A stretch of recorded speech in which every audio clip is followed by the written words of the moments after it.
There is no doubt that the so-called rebel forces attacking the government in Syria are creatures of the United States and of Israel. There's been congressional testimony in the United States openly that the United States had spent more than $500 million on the Syrian rebel forces. That was some years ago. It's gone up since then. Israel has provided medical and other support facilities to them perfectly openly. The United States yesterday was attacking from the air forces coming from Iraq to try to help the government of Syria, while Israel was attacking the links between Syria and Lebanon, again with bombing from the air. And the forces facing the rebels, the Syrian Arab Army, the National Army of Syria, has been bombed relentlessly by Israel for more than a year.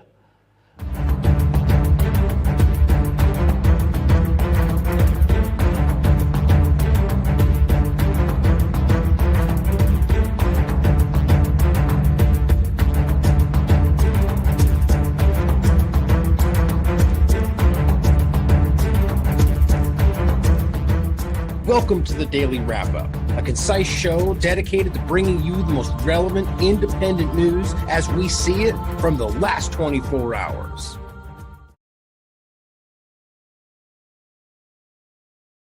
Saturday, December 7th, 2024. Thank you for joining me today.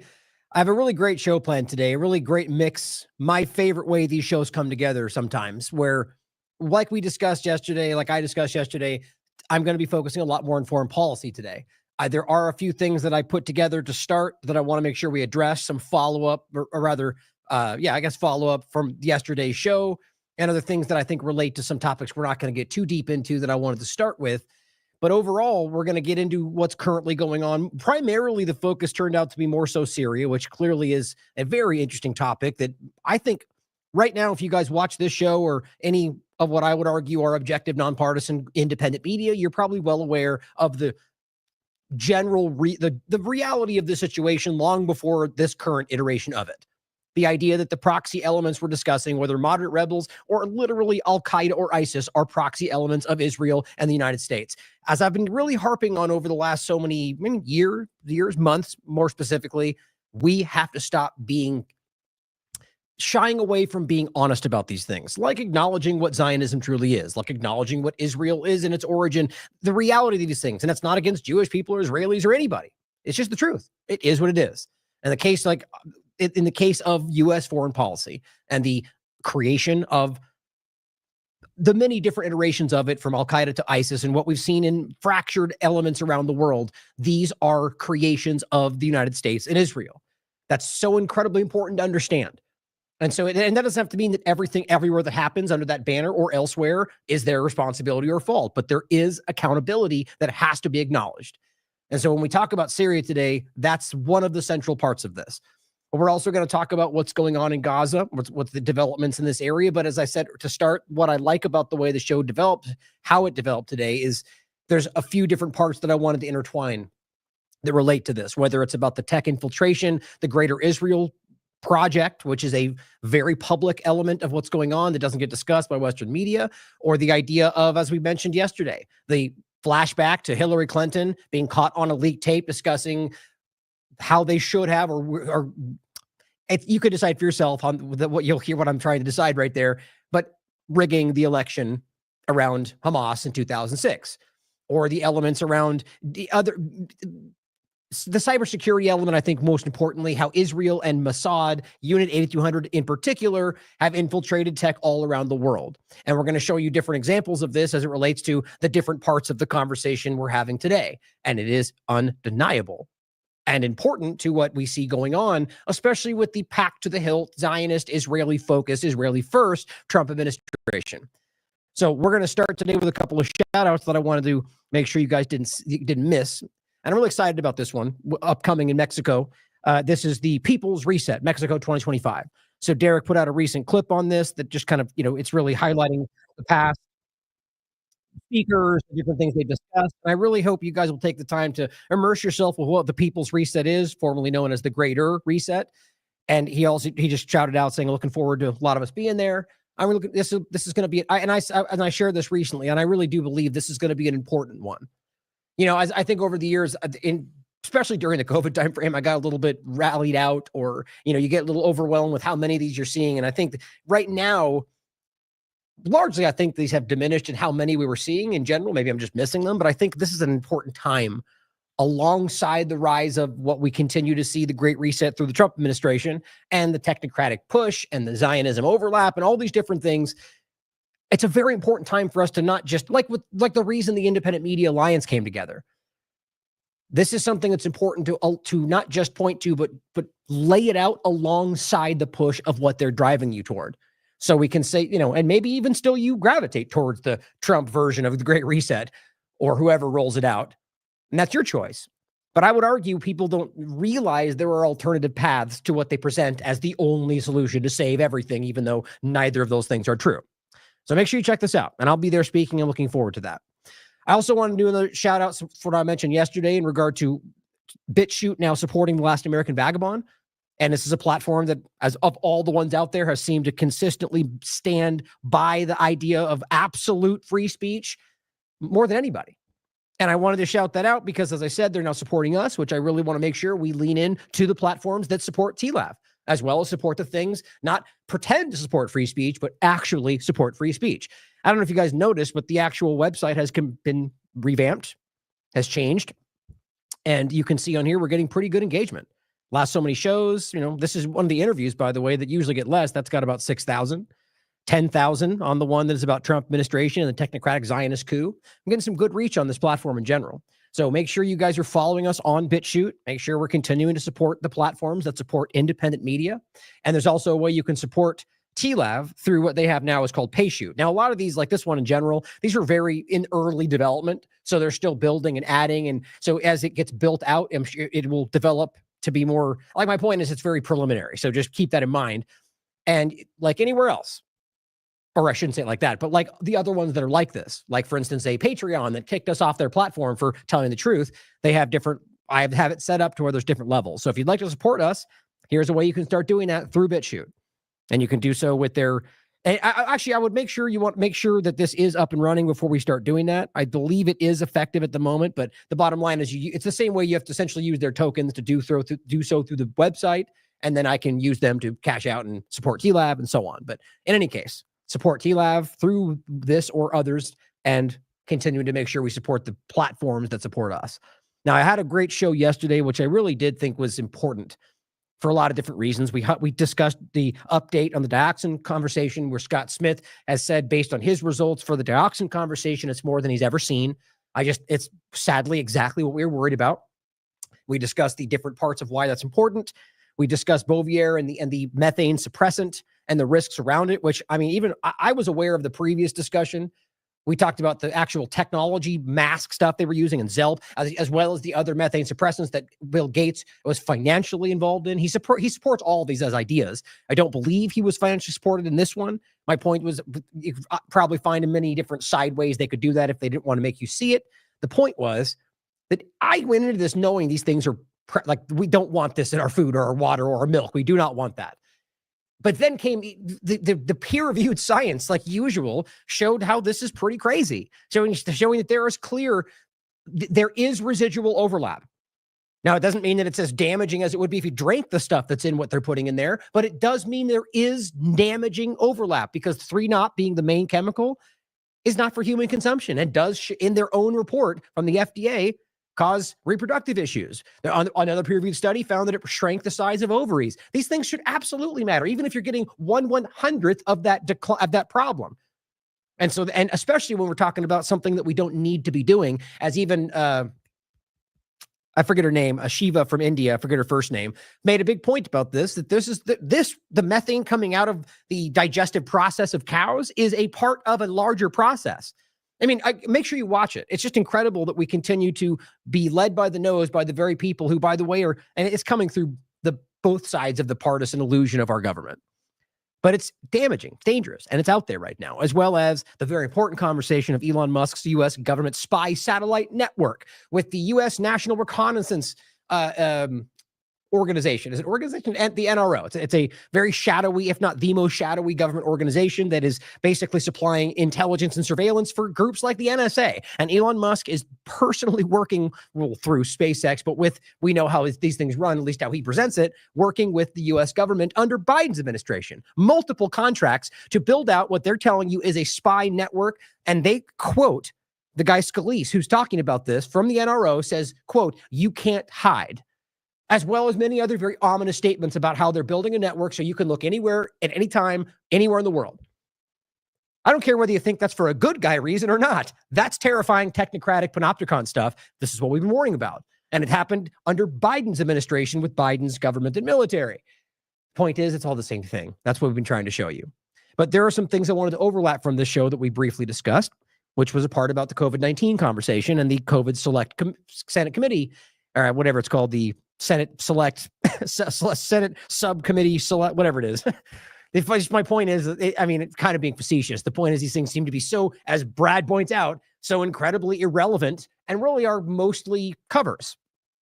Now, again, I'm a pessimist when it comes to government. We have a right to be. History shows us that we should not, in any context, left or right, pretend that they're telling you the truth. History has shown us that's almost never the case. The point is that this came out where they said, bombshell, it was a lab-created bioweapon, which we shouldn't consider absolutely impossible. It was one of the earliest things that we were considering, but seems all the evidence today has completely shown that this is likely not even what was going on, like as if maybe not even anything was there. And that's different than the conversation of whether there is no such thing as what might have been there. But these are both valid things we should consider.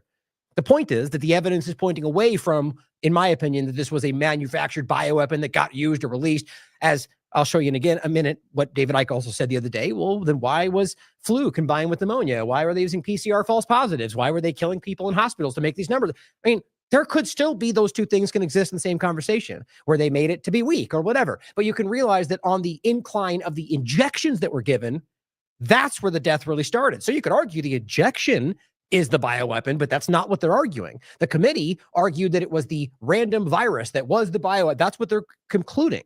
Well, that's my point yesterday about Alex Jones coming out and saying, we've been vindicated. And it's, okay, well, hold on a minute. Like that, it's, first of all, because the government told you, now we're blindly trusting the government. I mean, it's still the government. As long as it's framed in a partisan way, you get a lot of people like that will go along with whatever works for them and their narrative. Brad says the COVID Select Committee has published its final report.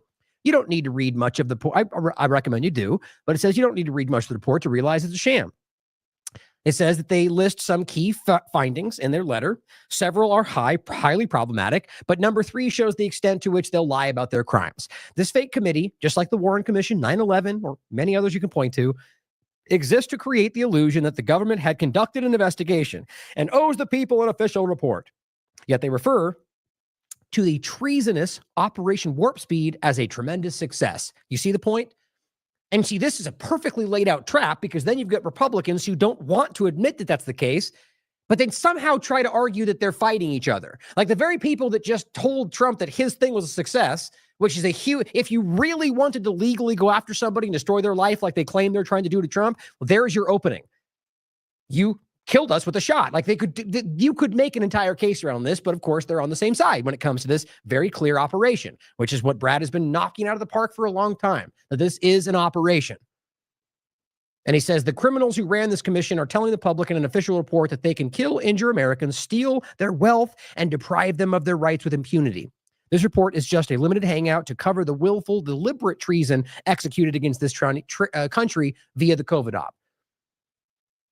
And let's not forget, guys, that if you're going to go after somebody for what Pfizer, what Moderna, what the government, what anybody did in this process, which we should, you cannot decouple Trump and his administration from how that went down. The contracts that were signed with the government were done largely during Trump's administration. Operation Warp Speed was started under his administration. The Defense Production Act, right? The CARES Act, like the central foundational parts of this, and then Biden carried it out and made it even worse. Both of them are equally responsible, but you can't pretend that it didn't begin on Trump's watch and that you can't go at the end point and say that we're holding accountable only Biden's administration for all the things that were completely, it shows you a willful ignorance a blind spot for partisanship, then you shouldn't believe anything people are saying if they prove they're going to ignore huge foundational facts in the conversation. So as same point from the third, he says, total vindication. They confirm the bioweapon lab.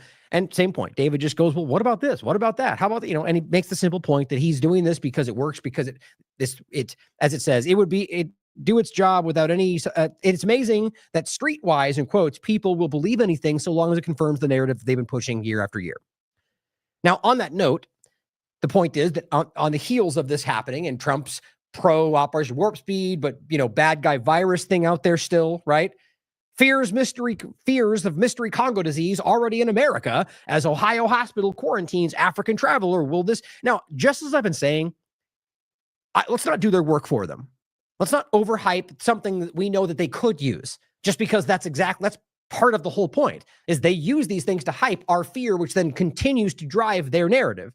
So my point is, let's not freak about this and say, even though it's obvious that this has all the hallmarks of exactly what we would like a COVID discussion, random people and travelers and travel, which, if we're discussing the idea of pathogens, whatever you believe, this would be logically how something might try. The point, though, is that let's be clear that we know for a fact that they can manipulate these very things, lie about them, manufacture them, create entire illusions to drive you to take something that can kill your family.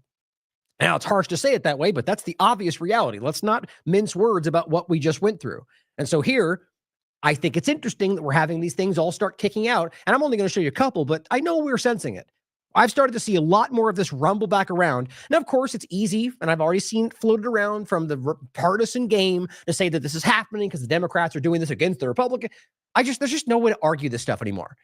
Of course, that could be the case, but I think it's very easy to show that there is not this constant monolithic Democrat versus Republican game always going on. Far, far, far more often, you can show that they align in their interests. It's easy to pretend that there's this constant battle because it makes the game work for partisan screamers.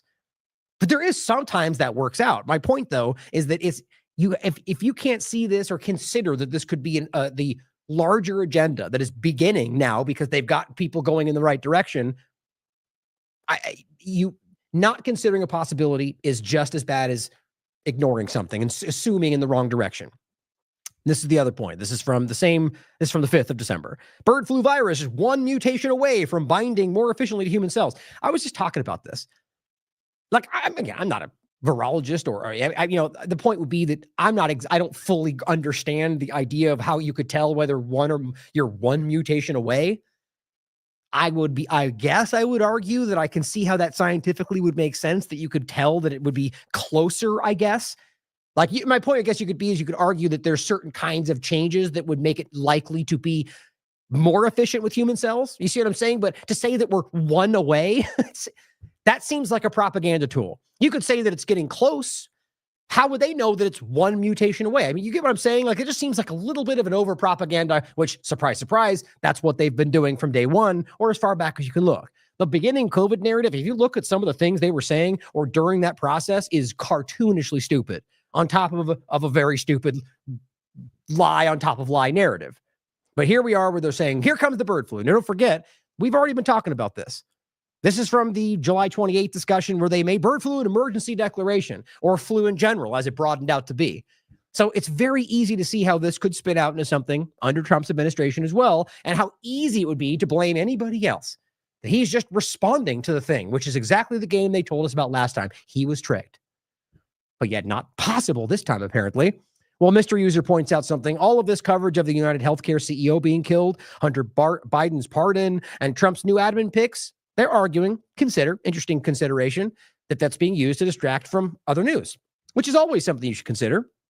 But this is an important conversation that it's interesting to see so little investment in this conversation from most of the people who were most talking about this, which would be the conservative Republican side. This is about the WHO pandemic talks. Now, it says, amid huge geopolitical pressures, the WHO pandemic talks co-chair hopes for December deal. So if you thought for some reason this was going away because suddenly Trump was in power, well, you'd be mistaken. Pandemic accord, the WHO, despite all of the big words about defund this and realize even, I remember, if I can grab that real quick.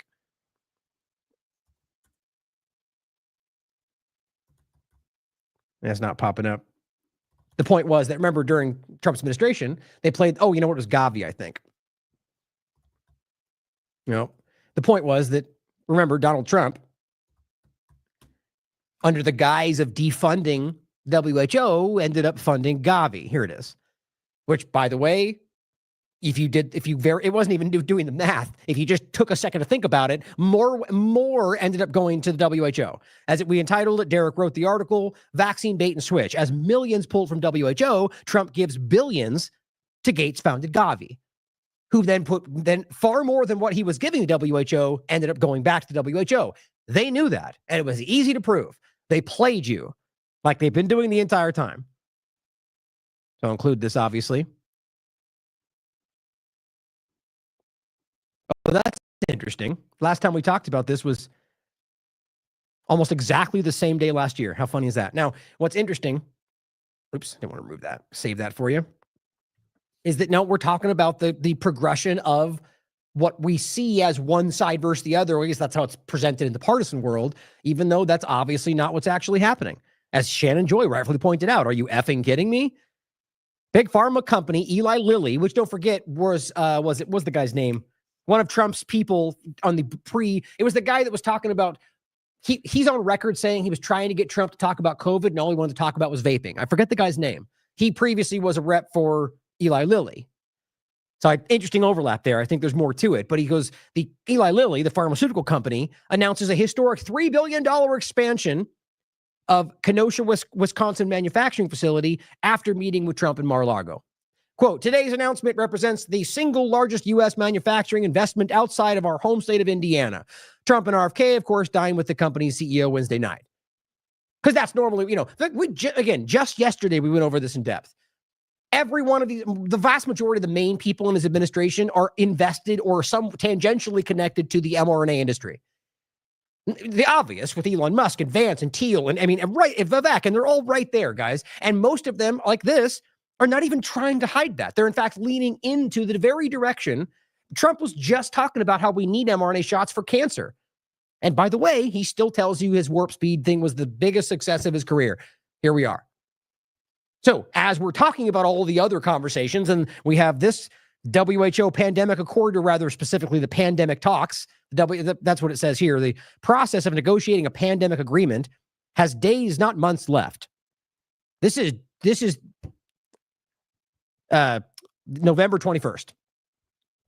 So as we're in the middle of progressing the pandemic accord agreement conversation, weird how the people that pretended to push back on it the most are not talking about that while having meetings with pharmaceutical industry.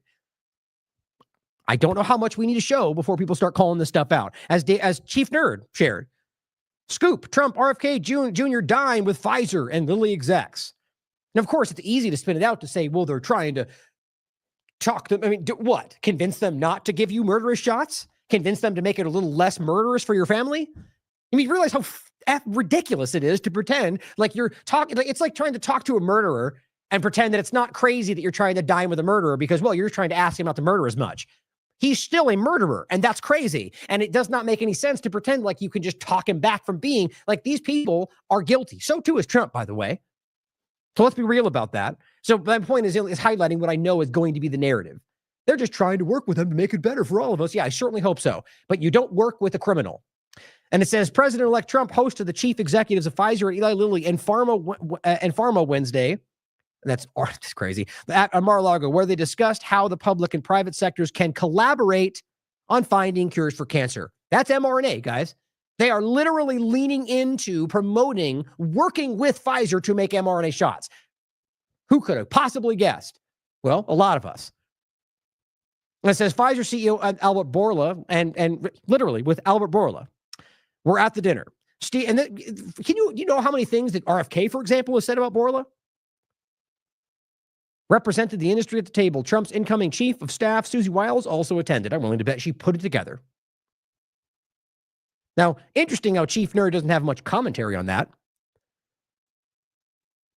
See, look, it says RFK was there too, so hopefully it was a come to Jesus moment. See what I mean? So what are you going to do? Sit them down like they're your children and give them a talking to? You got to stop killing people. You got to stop making bad shots, guys. You mean the shot that Trump worked? I mean, come on, guys. We can't be this naive.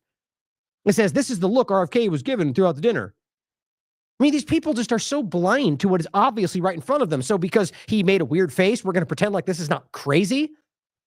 It's just, I mean, I'm hoping the honest conservatives out there can simply go, we cannot pretend this is a huge deal. Now, again, let's be objective. We don't know what will come of it. I'll tell you right now, let's say tomorrow they stand up and go, we admit we killed everybody with these shots and that's what happened and we're going to make it better. Well, sure enough, I'll be like, well, damn, I was wrong. But do you really think that's going to happen? Because anything short of that is not enough. And clearly Trump was involved in what happened, and that would also need to happen, which I think we know won't come to pass. It's unfortunate. Now, getting into a quick point about censorship that I wanted to highlight, which will bring us into the larger points, and a couple points about the administrative discussion before we start off on the cybersecurity element. Hum High points out, says, keeping on the theme with the technocracy, Derek Bros wrote an article for TLAV, which is the one we recently showed, which I want to make a point about why that doesn't show up. Early proponents of technocracy claim that the concept would lead to better management. And this is the article that we just discussed. It's not that one. This one. You can't hide. Elon Musk and SpaceX are helping U.S. intelligence build the world's largest space satellite network. Now, I want to point this out. Now, this is not unique. It's happened here and there to us as well, but it's predominantly seen with Substack, BitChute. But just want to recognize that there's something has clearly shifted over the last month or so with the TLAV and on this platform. Now, look, there's no reason that the metadata wouldn't pop up. That's something that Twitter does because it pops up everywhere else, and it's not some like you could point out that, for example, this might not happen if you didn't have certain things set on your end, but I do, and you can see it everywhere else, and as well on Twitter half the time, which for that very point, the one I pinned today, for example, let's see if that worked. Okay, yeah, for example, see that popped out. That's how it would look. Okay, that's the same thing. Now, for whatever reason, often enough, this is what happens. And it pops up without the HTTPS and slash and all that, and just gives you the link, and it doesn't show you all the information, which dramatically reduces how it grows. And what's interesting on top of that is because that's the case, I want to show you some. Oh, well, you can't see it because if you don't have the blue check, this cuts off right about there.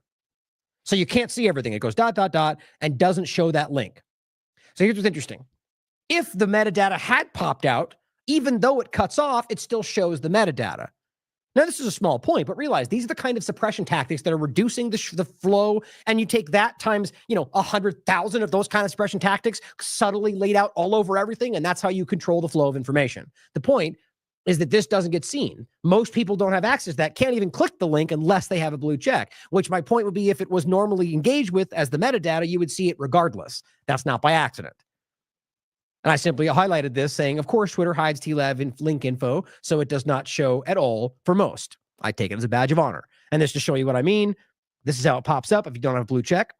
It gives you the link to the rest of the tweet, which then opens it on a page where it shows you this.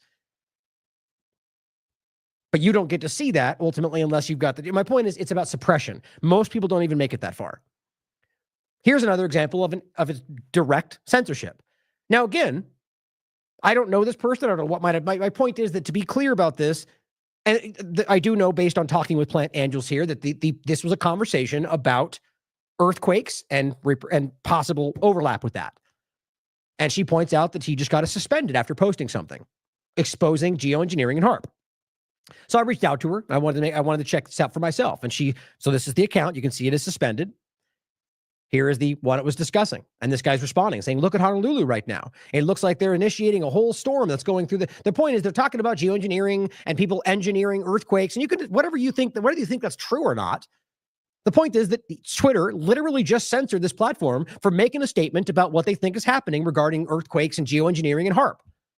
And you can see the weird little lines on there, which, by the way, is not new. I've talked about this many times over the years, including from sonar stuff from the Navy and the water, but plenty of other things. And they're concerning.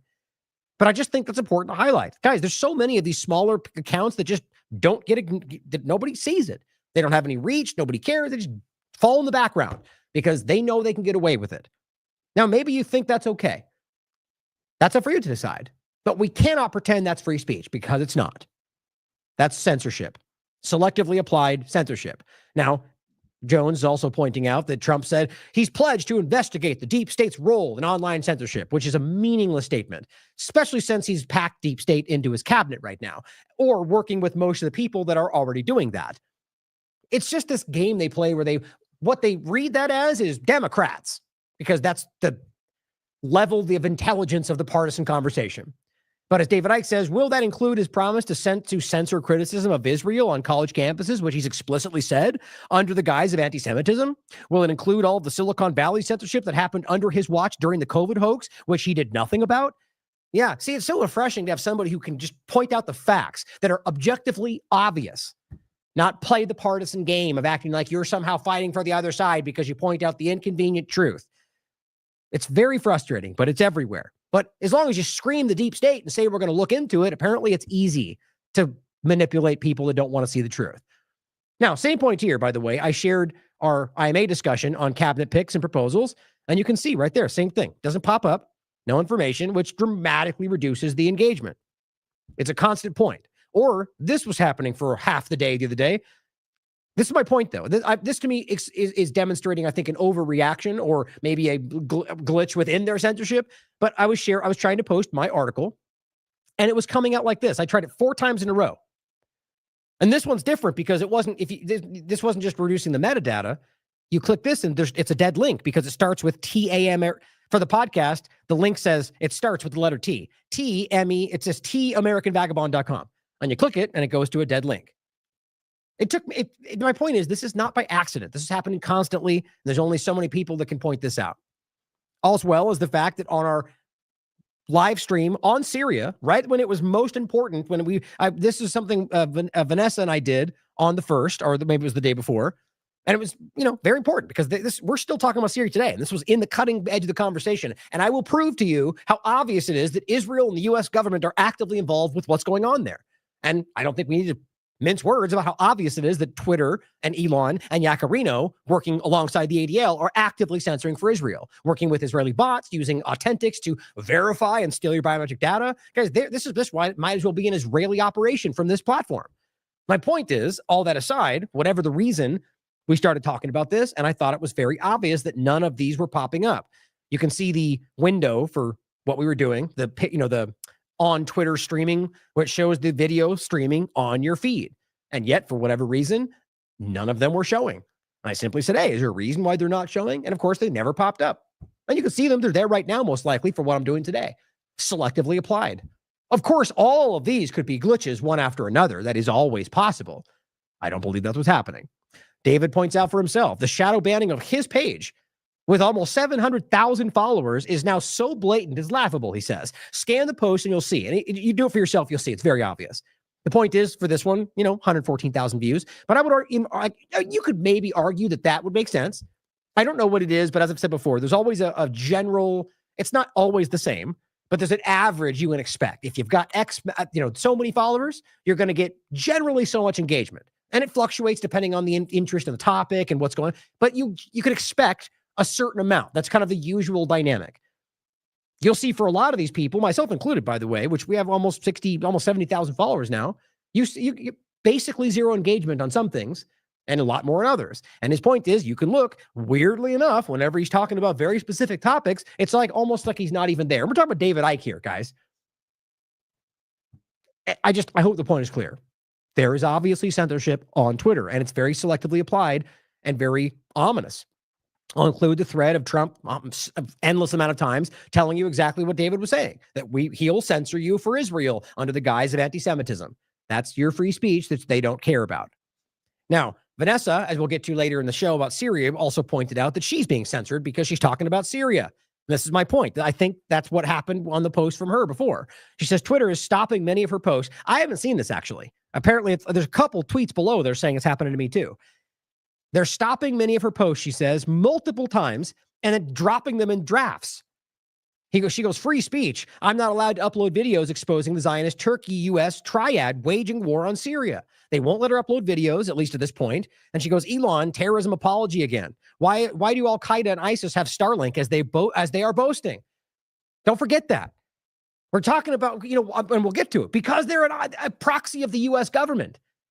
It's not up for debate. And the point is that we're talking about, and that maybe some elements aren't in their control. I think that's even provable.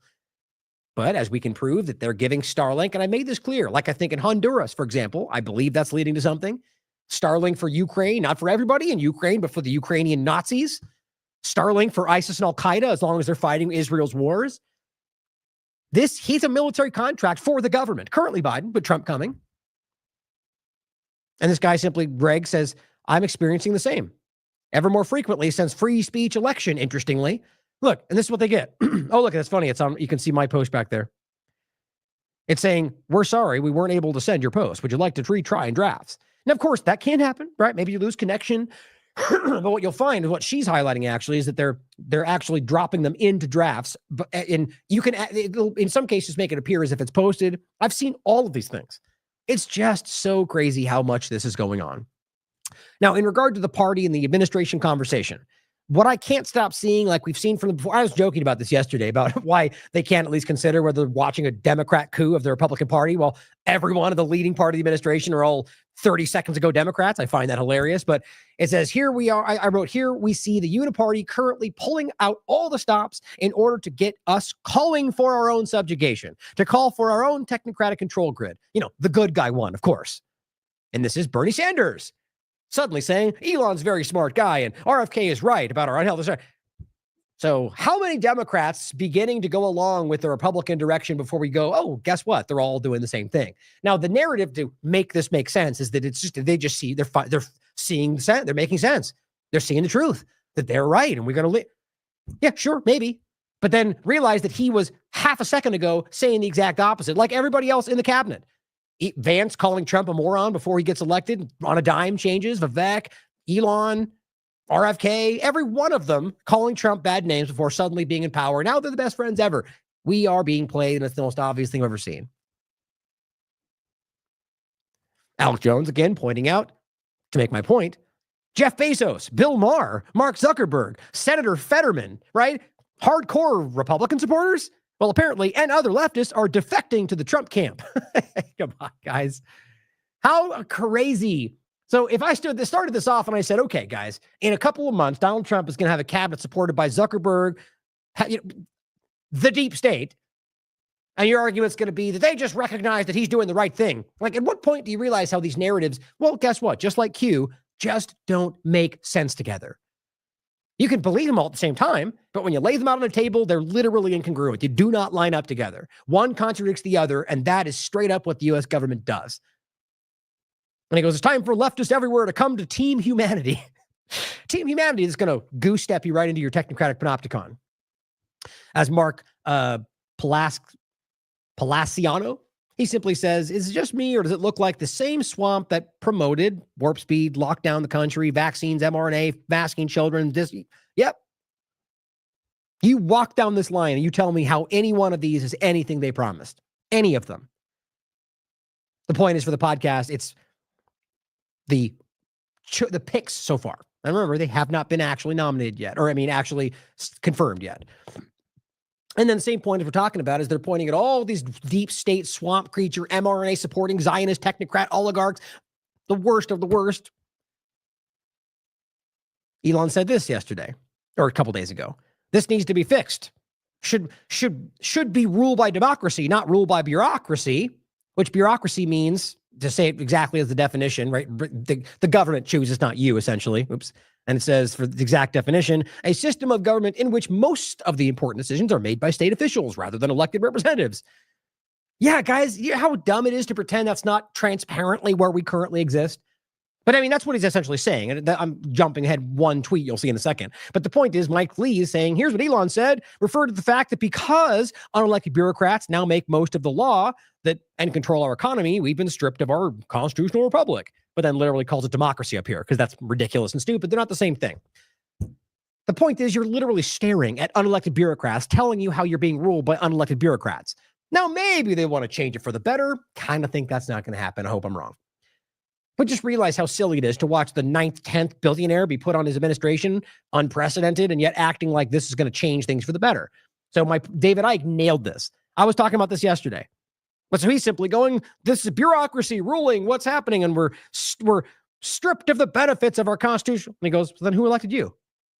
Did you love how it's like, that's my point about these incongruent narratives, where we're talking about how everything's stolen and broken and they cheat and they can't accept we won this time because people ruled for, it just doesn't make any sense. Now, yes, they can exist in the same conversation. The point is that you can clearly see that at the fever pitch of their narrative, that it does not align with what they say happened. Like we kept joking about. Well, you spent the entire 4 years telling us how the government stole it, or rather the Democrats stole it from you. And now we're at the point where we're going back around again and nothing has changed. There's no different machines. Why didn't they do it again? No real answer for that, other than to realize that it's all a big ploy. Mario Narfol says, Congressman Dan Moiser says, Doge could have not come at us soon enough, or could not have come soon enough. The supposed Department of Government efficiency, which hasn't come to pass yet. And you just goes on to say Vivek and Elon were saying how much they're going to change things. It's funny how much hype we keep getting about the same statement that they say every other day.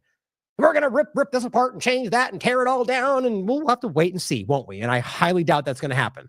The point is, he goes, we're becoming not a democracy, but a bureaucracy. It's just like the whole show was the other day. They are using the reality that they've created to drive you into the next ploy. How long has that been? We're not becoming a bureaucracy. We've lived in an oligarchy, which is the same overlap, right? An oligarchy, it's the wealthiest people ruling, but the point would be those are the unelected bureaucrats who are ultimately making decisions. So it overlaps. The point is that is provably the case for a very long time, but they want you to think we're almost happening. It's becoming that. So they tip you over the edge to their narrative. I just can't stop seeing how obvious this is. Now, in the point of the cabinet itself and some interesting overlaps, again, I keep talking about how they seem to be working with foreign entities before they have even, and I'm going to talk about this briefly here, signed the ethics pledge. They are currently, as Elon apparently worked, at least according to Alex Jones, which could be 50-50, completely false. I'm working with an Iranian ambassador they don't even have access to the top secret information of what's been going on or currently the talks that Biden may be having. Point is, Republicans don't care about that because it's good guy, bad guy. We're fighting the other side. The point is that you're literally seeing Elon Musk, according to CNN, deal with the president of Israel. The guy that's put out 5 different blatant fabricated claims about, everything since October 7th forward, but a lot before that too, to revive hostage talks. Guys, it's embarrassing to pretend like they're not the ones that have continued to break it the entire time. We all know that. All of Israel knows that. But apparently Elon, it's a manufactured flow, guys. These people don't care about either Israelis or anything else. And as APAC Tracker says, this is not normal. So my point is, as he's dealing with foreign leaders, realize this guy has not divulged his conflicts of interest yet or possible ethics issues. So this is from December 4th. Trump's nominees may try to skip required ethics reviews. As it says, President Trump may attempt to have the U.S. Senate confirm his political nominees without a complete investigation into their financial holdings and potential conflicts of interest. Now, this is a point that may end up being inconsequential, but I'm still arguing the time frame right now where they're months, actually, months is fair. The point is, they're supposed to have done this before they start picking a lot of the stuff in regard to the transition team. Not the people they're picking to go into the administration, you understand. He got elected, as he's now the president-elect, has not taken power yet. And then they still that was supposed to be done then. They've dragged this way too far. The point is, right now, I've already shown you in the last show, they're getting access to information, even though they're not supposed to. And the main thing they have yet to divulge, because they haven't done this, is who they're whether they've got foreign donors, whether they have foreign conflicts of interest. And they also don't have to cap the donations to $5,000 and can accept it from anybody as much as they want. How much you want to bet? That's flowing in from Israel right now. As we already see the provable amounts. My point is, this does, even if it happens tomorrow, he signs this, whatever was happening in this limbo period concerns me with how much Israeli influence we can see. The ethics investigation conducted by the OGE is a legal requirement and an indispensable part of our system, they say. Skipping it is highly unprecedented move that would violate the law, which literally the law that Trump signed into law in 2020, and could place people unfit to serve in the most powerful positions in our government. Now, realize that what he signed was an adaptation to it, but it was something that he signed and effectively did in his last administration, and now are not. That's important to me. What changed and why this time? While a nominee's financial disclosure report does not have to be filled until the president-elect begins their term, officially nominates the individual, the process usually begins during the transition period for 2 reasons. One, they may want to ensure the nominee does have does not have significant or incurable conflicts of interest. That's my point. So maybe you find out a month from now that, oh, looks like they've been working for Israel, but what have they been doing in the last 3 months without our knowledge? That would be identified during the investigation. I'm worried that some of this stuff might not even happen at all. Second, the quicker the nominee files a financial disclosure report, the quicker the Senate can have them confirmed. I get the sense, I've already told you, that they're going to be pointing at each other about why things don't happen by design. Now, the Ethics in Government Act requires nominees to file a financial disclosure report to the OGE within 5 days of their nomination. It seems that none of them have done that, detailing their holdings and any potential conflicts of interest that may have. Why not? They could easily be doing this right now. Now, it says identifying and resolving conflicts of interest is a critical step in preparing nominees for public office. It is a federal crime for executive branch officials to participate in government matters that would directly and predictably affect their financial interests. So if you do not find out what their conflicts of interest are, they very well could be, as we're going to see in a second, actively being involved with exactly what they could use to benefit their financial situation, which, by the way, they all do. My point is about what else, if we generally know that they all abuse their situation, which I shouldn't say literally everybody, but I think it's pretty common, and this is going even further than that, it makes you wonder. It is already highly unusual that Trump began announcing his nominations without beginning the ethics investigation and vetting his picks. Suggests that Trump's nominees have no plans to initiate the process at all.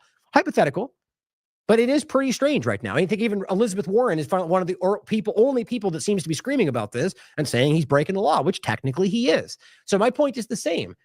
If the argument is that the Democrats, as just this one entity, are going after Trump and trying to destroy his life and they want to kill him because they're the enemy, why wouldn't they be screaming about how he's breaking the law right now? Warren is. But you would expect it to be this monumental wall-to-wall coverage of how Trump's currently breaking the law. They don't seem to be. And as far as I can tell, it seems to be more of them working with the administration, as Alex was just saying. Look at all these hardcore Democrats that are coming to the Trump side. Wouldn't that alarm you in a normal sense? It should, but not because you want to pretend you're winning. And this one is about this is day before. Trump ethics plan shows little effort to avoid presidential conflicts of interest. Now, this one was about the plan, not the signings of the conflict of interest pledges and transparency that they put forward. And it's just simply saying the transition team has submitted that pledge and does not require Trump to address his potential conflicts of interest. So even the earlier example of just the transition team does not appear to even begin to try to address the conflicts of interest that Trump himself may have. It says in doing so, Trump is skipping a key part of upholding transparency. And we're literally talking about the president-elect who might be trying to circumvent the one thing that would, at least on paper, pledge to not be controlled by a foreign government, which is what the guy from the transition, I think the accountability side of it, was literally saying he could be funded by a foreign government. We wouldn't even know. That was his exact quote. And now it seems that they've done this in a way that might open the door for that not to happen at all. And if nobody says a word about it and not really pushes back on it, that shows me they're all compromised for this to happen. That's what it would suggest to me, rather. It says that is why the presidential, so even before a new administration takes office, voters have a right to know if there are any conflicts of interest that could influence their behavior. Of course, it requires the team to submit an ethics pledge well before. It says Trump's team missed the pre-election day deadline to submit the transition plan, raising concerns. 27th of November, weeks after he was elected, he finally presented an ethics plan that explains how the transition team will handle appearances of conflicts of interest. And if you read this thing, which I think I have right here, I mean, most of this reads like our plan for this is a plan.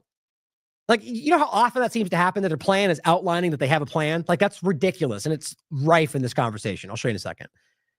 It says one major component cannot be found: the language on how these ethic requirements will apply to the president himself. That seems pretty interesting. Those key details are noticeably missing. Without a clear plan, American public is left in the dark about how Trump, a wealthy businessman with a real estate empire and his ties to numerous industries, will navigate the potential conflicts of interest. Now, they don't point to the obvious elephant in the room, whether it's not just about buying stocks and financial overlap, but whether there is, conflicts of interest apply to more than just you making money, you understand, or straight up being compromised. In any case, the point is, you can read this yourself. The Trump-Vance, and this is the transition team plan, not necessarily they've all signed these. And it says the same thing. It says the team agrees that if we implement that it will implement and enforce an ethics plan to guide the conduct. So that's, again, the beginning of it. But if you read through it, most of this is like that. The plan is to have a plan and stick to it. The plan aims to ensure the transition team members abide by the law. So the plan is to abide by the law. Like, that's not how this is supposed to go, right? You know, when you read it, you'll get what I'm saying. You can go through the whole thing. There was a couple points I wanted to highlight that stood out to me about that exact point. It says the transition team members. Now, this again is just the transition team. So Lutnick and the rest of them, the Kushner aspect. By the way, this would also end up, not this one, but the one we just discussed would apply to his team, his cabinet, which they have yet to sign. And here's what it says. The team members will not represent, aid, or advise a foreign government or foreign political party. Now, right there, they're already violating that 55 ways over. But here's why it changes. It goes on to say, as defined under the Foreign Agents Registration Act, which they selectively apply, famously. Something like APAC is literally the exact definition of what would fall in that category, which they pretend isn't happening. So my point would be, they argue, well, if it's not registered under FARA, then it's not a problem. So the crazy thing about this is that you could talk about Israel explicitly as an entity. Now, that's where I would point to, because the many different lobbying groups that they completely work with and overlap with, I would argue they're going to pretend aren't. But Israel is whether it's register, countries don't register as foreign agents, right? It just is. Israel is Israel, so it's a foreign agent. So my point would be, if we can prove, which we can, that most of them are working with Israel, advising Israel, aiding Israel, every one of the things they're pointing to. So why wouldn't that be a problem? Well, technically it would be, but how much you want to bet nobody says a word about it? Now, this is my point about both sides of this. All of them are breaking this right now. Now, last point before we get into the foreign policy specific side of it was about and these are all, obviously you can see that these all overlap with the same conversation, was the conversation of the financial side of it. And it has to do with this, just one quick segment has to do with Bitcoin. I'll play you what Michael Saylor has to say here and what Catherine Austin Fitts says in response. But I'm very concerned about how this is going forward. And this does overlap with the point of the artificial intelligence angle, the idea of a lot of different ways that it's all, to my mind, comes together with the technocratic direction. Here's what he had to say about this. Know what the purpose of a Bitcoin central reserve is, and I haven't seen the details of why that's important. Bitcoin is emerging as the world's reserve capital network. People are realizing that Bitcoin is better than real estate. It's better than stocks. There's not a single company or real estate property that you would rather own for the long term than Bitcoin. So the very simple idea is buy 20 or 25% of the Bitcoin network on behalf of the U.S. government, catalyze the development of the. So that's important. I'm going to point out next. So now remember, I pointed at about 21 million apparently in circulation. And just based on their statements and different things, it looks like on paper, at least, they have about 1.5 million, the U.S. government. Rather, I'll take it back. Well, specifically, BlackRock has about 500,000. The U.S. government, no, I do think that is accurate. The U.S. government has 400,000 something, I think, and then they seized about 1 million from the Silk Road aspect, or maybe 700,000. The point is, it's all kind of, a lot of this stuff is unverifiable, but these are statements they've made.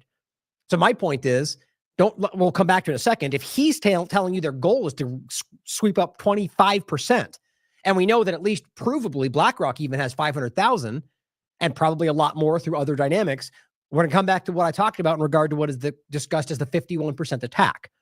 I'm very much worried about this being one of the main points of what they're doing here. So we'll just hear that point again. I'll let it finish. For the U.S. government, catalyze idea is buy 20 or 25% of the Bitcoin network on behalf of the U.S. government, catalyze the development of that world reserve capital network, and then let all the Chinese and the Russians and the foreigners sell all their other assets and buy Bitcoin, and then the money flows into the United States. If you want to put a great twist on it.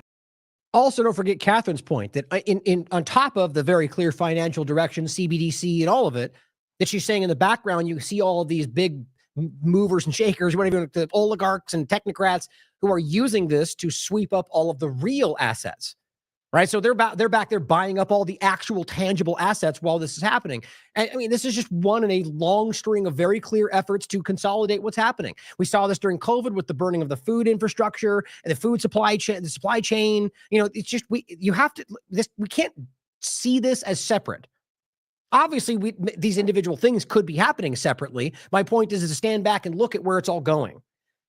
Right now, it seems as if a lot of the partisan conversation is kind of decoupled where we currently are with what happened during COVID. I think largely because it implicates Donald Trump. But realize this is all part of the same thing, I think. All of it's going in the same direction. Nobody better than Catherine is one of the best out there in really bringing this together in just a very digestible financial direction. That's terrifying. But we can see the pieces falling into place. Dump your gold, sell all the US gold, buy Bitcoin, then the trade is free because you could buy 5 million Bitcoin for the cost of the gold. You will demonetize the entire gold asset class, and our enemies hold gold in their banks, so their assets would go to zero.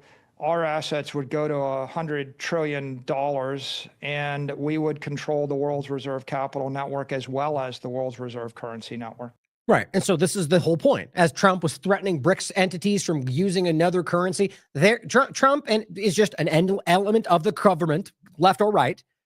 Whether you look back to Obama or Bush or whatever, they're all doing the same thing, protecting their establishment.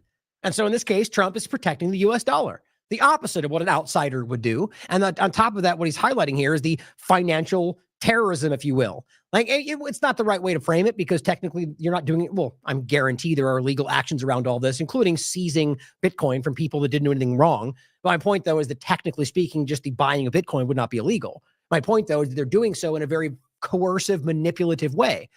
They're and framing it like we're doing it for the American people. They are literally recognizing the dollars on the way out. So how many things are in the same point? They're using the problem to justify you falling into the next trap, right? So for how long have we been talking about the clear design destruction of what this is? And they've been denying it, Trump included, back in the last administration. Now, because they need to transition you into the new step, they start pointing at it. Look at the problem. Look at the Fed. Look at all these things. And sure, it's nice to see them finally point these out. But if the plan is to just roll you into the next structure, which I believe it is, then pointing to the problem is a means to an end. And so what he's highlighting is using this to basically manipulate the system and transfer this to the new reserve currency. And by the way, this is kind of what I was talking about before. The conversation is about a strategic reserve, but this has been floated to actually be also a reserve currency, like to replace the dollar. Very different conversations, but there is an overlap there. Well, so here's what Catherine had to say. Bitcoin reserve is the biggest scam yet. Bigger than the bailouts, bigger than the $21 trillion, the Pentagon and the debt, or rather the unaccounted for dollars. It is a method of stealing trillions from retirement and pension funds using government-mandated purchases. Bitcoin has value like a poker chip has value. Now, funny, a lot of poker players would push back on that, seeing as how in places like Vegas, they literally do. But the point, though, overall, is it's a scam. It's a ploy. And I really want you to think about how crazy it is to argue that it is not a problem for RFK and Trump to talk about just grabbing what are ill-gotten gains. I mean, we're talking about things like, civil asset forfeiture kind of stuff, where they just grab this steal, like from Silk Road is the most obvious example. They stole this money. And he's even talking about letting Ross out of jail. We're just going to take that because we can. These are authoritarian mafiosos, guys. That's what we're talking about. It's not hard to see under a very thin veneer of democracy and freedom. So what I'm talking about here, and by the way, this is now behind a paywall, which I find very interesting. We talked about this in the recent show, the panel on the 29th, the IMA panel, co-opting freedom, the Bitcoin sleight of hand, and the new AI control structure. Now, I addressed this in that show. The title of the study is called Blockchain 51% Attacks, Lessons Learned for Developers and Trading Platform Operators. Now, what's weird is that right after having this conversation, or really just from then to now it's behind a paywall. Now, certainly that could happen. I just think this is odd. For those who follow us, have been following TLAV a long time, isn't it strange how often this happens? It tends to show me that we have far more reach and influence than they let us know. My point is that this, you can see from 7 days ago. The article's from 2020. So why in the world would it suddenly be behind a paywall? Probably because a lot of you started looking at it. I mean, who knows? I just find it to be very strange. Now, here's what it says. Now, or it could just randomly happen for other reasons.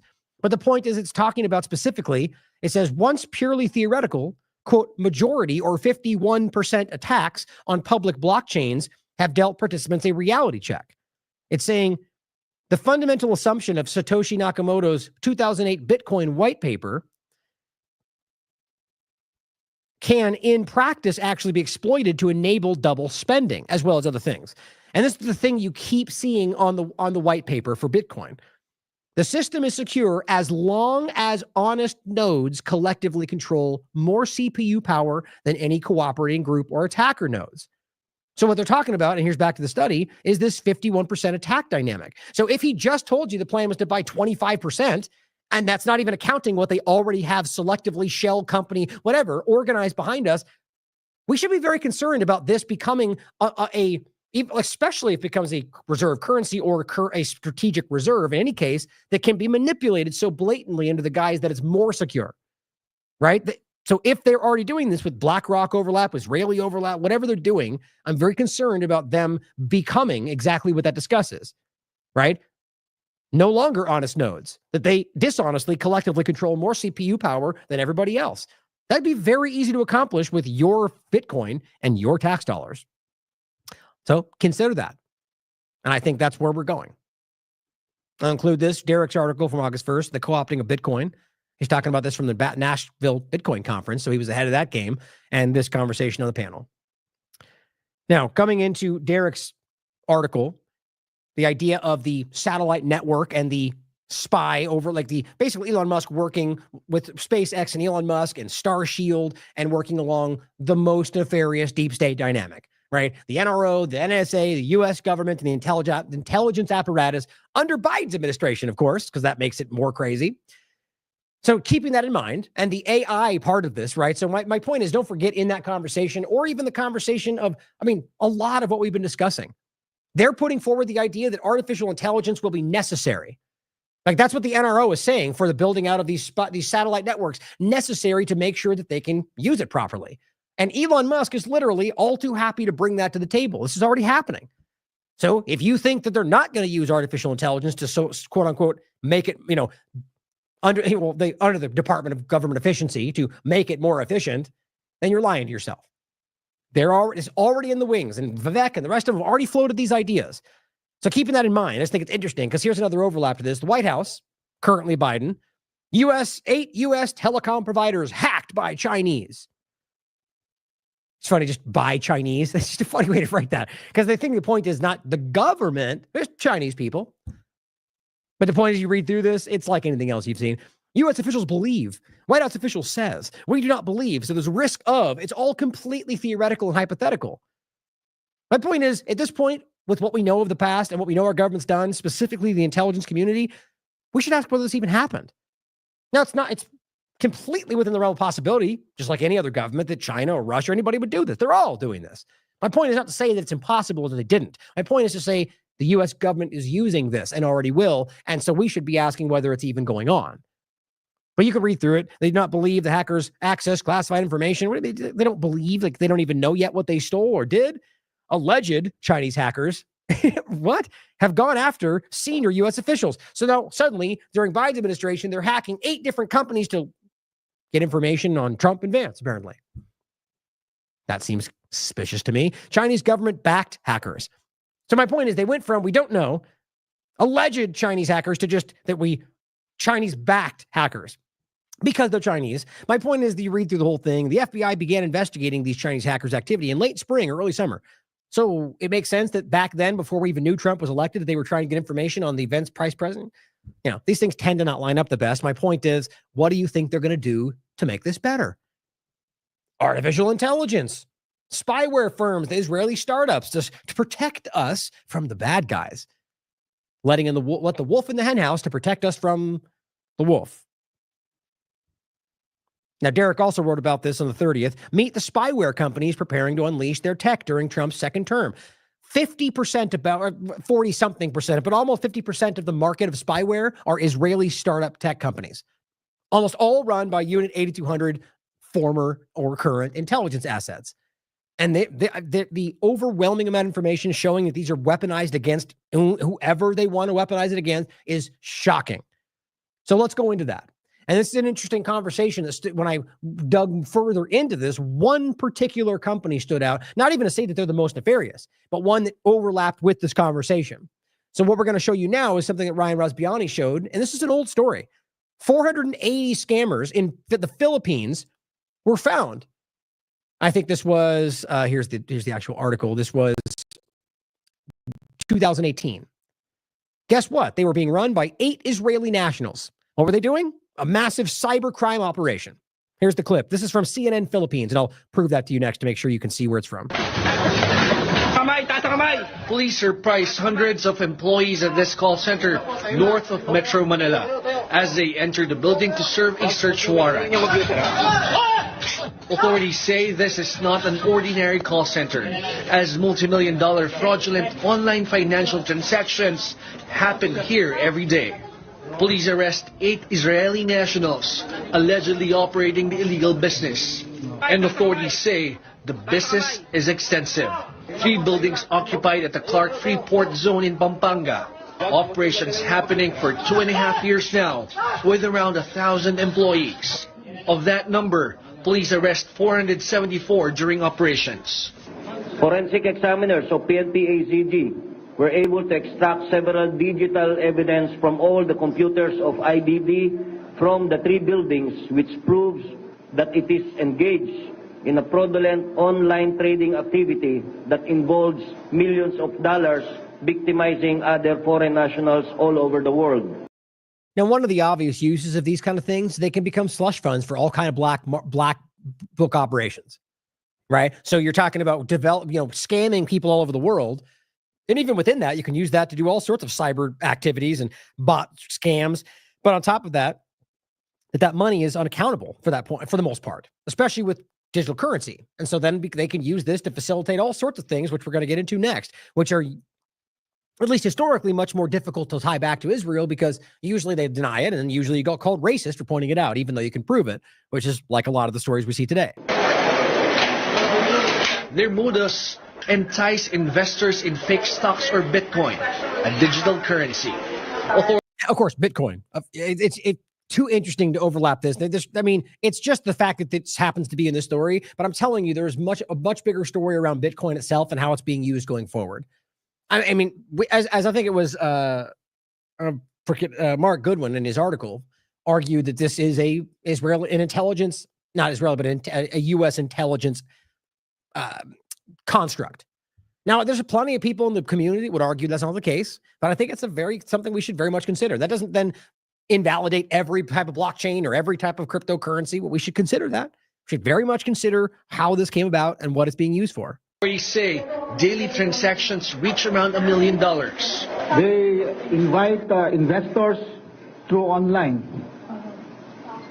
So again, after that, they will get details. Yeah, I mean, you can watch the rest of it. It's just they're just going over the basic breakdown. And so this is where that image came from earlier, where I was trying to post this all day, and the link kept messing up, but I finally got it to work.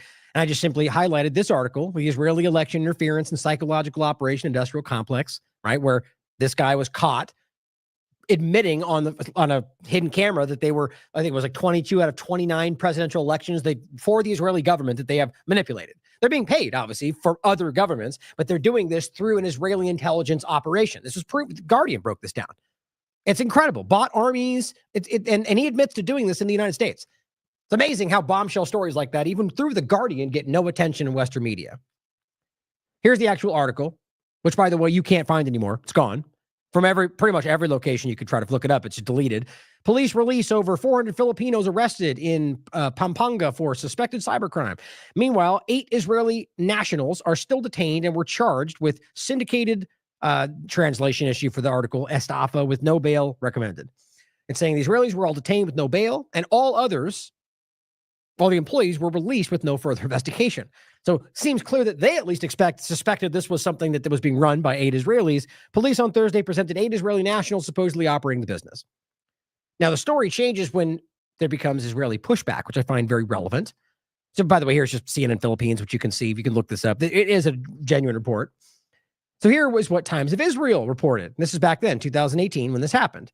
Now, this is how this always tends to go. Now, look, there's 2 ways it could go. One of them could be that they were mistaken and that they weren't working with the company. They just happened to be there. Sort of like the dancing Israelis just happened to be there at 9/11. Certainly possible. Either way. Or what we've seen constantly since October 7th and more exposed than ever because of it, that something happens, it gets exposed, like with Amsterdam's a good example, right? Where it's transparent, documented to the hilt, right? And then a couple days go by, all of a sudden the higher up on the Amsterdam police steps out and goes, no, this was a pogrom and we all know. Okay, so the evidence doesn't matter. All of the eyewitnesses don't matter. Oh, the lower down police chief doesn't matter. But then somebody gets tapped somehow. Influence, threats, blackmail. And they step and realize, to be clear, we know as a matter of fact what Amsterdam was and know that guy was lying. Or like the 55, I've just tried to grab a number, the endless amount of Israeli IDF members, civilians even, that came out and blatantly lied about babies on clothes hangers and 40 beheaded babies, stepping over bodies and people beheaded. I showed you these in the beginning. None of that was true, proven by Haaretz. My point in saying this is that it's very easy to see how they can coerce, strong arm, bribe people into changing their stories, or people, anyway, go on forever. So the point is, here's what they said after this. Philippines reportedly lets the Israelis go after massive cyber stirring. Now, I guess you could read it for yourself. The crux of the point is that they arrested them. I'll read some of it. It's saying after the country's prosecutor general reportedly ruled that they had nothing to do with the crimes they were accused of, according to the report on Israel's Ynet News. Okay, so they arrest them in the process of this whole thing. There are eight of them running, 500 people, scamming people online, all sorts of digital transactions. You can read further into this. Then all of a sudden they go, well, never mind. They didn't do anything. It was a mistake. Seems like a pretty weird, disjointed, on a dime change with no real evidence to back that up. My personal opinion. Now it says, but in a complete U-turn, the prosecutor general reportedly ruled the Israeli suspects had not worked at the investment firm known as the IBD when the company had allegedly committed the fraud. Because you can literally see them being walked out. It's crazy. The Times of Israel asked Ynet reporter to see the documents, but he refused to share it because he said he had received it from the lawyer of those arrested on the condition that he would only share some of it. Yeah, that sounds like right on the honest, on the up and up, right? Obviously, my opinion, but I could be wrong. But the George ordered the release of the Israelis without any restrictions, and they immediately boarded a flight back to Israel, which is typically how this goes. So that story is only to show you that there's clear example, which I think this is just what we are used to, the immediate pressure being applied in 1,000 different ways to somebody higher up that then steps on the person below and says, shut it all down. Happens every time. But let's not forget the obvious infiltration in the tech world and everywhere else of the Israeli government. And this article's in light of the pager attack we just saw, but let's go through some other examples of this. Here's just a broad example of just post-October 7th, where they got caught for spying, hacking, openly intimidating the ICC. Now, this is also before this, but a lot of this was post-October 7th. So just to show you how blatantly they're willing to hack, manipulate, lie, steal, cheat. And again, just good time to play it. This is something Wilkerson's very clear opinion about, not just because of a certain dynamic, but the Israeli government lies to you as a matter of policy. Let me preface these remarks with I never, ever believe Israeli figures. I've been in the government too long to know that the Israelis are patent liars. So here they are, as even the Guardian reports, hacking the international community. Here's Haaretz. This one is from 2022. This dystopian cyber firm could have saved Mossad assassins from exposure. Meet Toka. Now, to understand, this is even Haaretz kind of a little bit watering it down. You want to read the reality of this, you can check out Whitney's article. Meet Toka, the most dangerous Israeli spyware firm you've never heard of. The point is, what Haaretz is talking about is how they're using this to essentially whitewash the reality of what's going on in this exact conversation. Here's Politico. Vatican. This is a new one, by the way. This one is from November 1st, 2024. Vatican, Israel implicated in Italy hacking scandal. Now, what this really begins to show you is how ubiquitous this is. Now, it says new claims have been made via police wiretaps that foreign powers were among those using a Milan-based private investigative firm to penetrate state security databases with the aim of obtaining secret information about financial activity, private bank transactions, police investigations. Sure sounds almost exactly like what we're talking about, maybe save for the digital scam part of it. But my point is that wasn't about scamming people for money. It was about maybe using slush fund money, but about data collection. That's what most of this is really about: blackmail, coercive measures. And so what's interesting is this is right now. Israel is being caught using massive hacking, using hacking and cyber crime to effectively try to manipulate the financial situation and steal information about Russian financial interactions. But the point is, it's right on the surface. So if we're talking about all the other conversations, or whether we should allow people who are literally, like someone like a Brian Mast, for example, who's literally in the IDF, shouldn't we be concerned about how much that is infiltrated and what they could be? Yes, we should. Or all of the Israeli pro-Zionist extremists in Trump's cabinet. Now, this isn't even the worst part. Wait till we get to it. And not even in this article, but this goes on to say Italian intelligence, which allegedly hacked information, the firm, it's called Equalize, which allegedly hacked information on thousands of people, including politicians, entrepreneurs, athletes, and even musicians, is accused of working for Israeli intelligence and the Vatican. Police wiretaps leaked to the Italian media show. This is the Italian government saying this. Now, what's interesting is this is what they do. Historically, you can see this, and this is the same point about these startup tech companies. To argue, no, that's not for the U.S. and that's not for Israeli intelligence. That's just a company. They used to be. These are all, they're a mirage. Better word for it, I can't think of. It's a ploy. Not in every constant case. I'm sure. I mean, my point is that I'm sure there's some example where that's not the case, but realize everywhere we've talked about this is what you end up seeing. This 2 times removed dynamic where you've got, just a random Israeli who's working with a small company. And the point is you eventually find out he was working for U.S. and Israeli intelligence, compromising different people and interworking in something. In this case, you can see getting information on politicians, entrepreneurs. Why? To use that for their benefit. And especially since we do see pushback from Italy and different overlaps, I think this has to do with a lot, not just the current genocide, because they've always been doing this, but that's, I think, more so the point today. And it goes on to say members of the hacking network, including Nozio Samuel Kamushi, says the man prosecutors accuse of orchestrating the scheme met with 2 Israeli agents at the firm's office in Milan in 2023 to discuss the task worth $1 million or 1 million euro, it looks like, according to the leaked wiretaps. The job was a cyber operation against Russian targets. So think about this in the larger context of what's going on.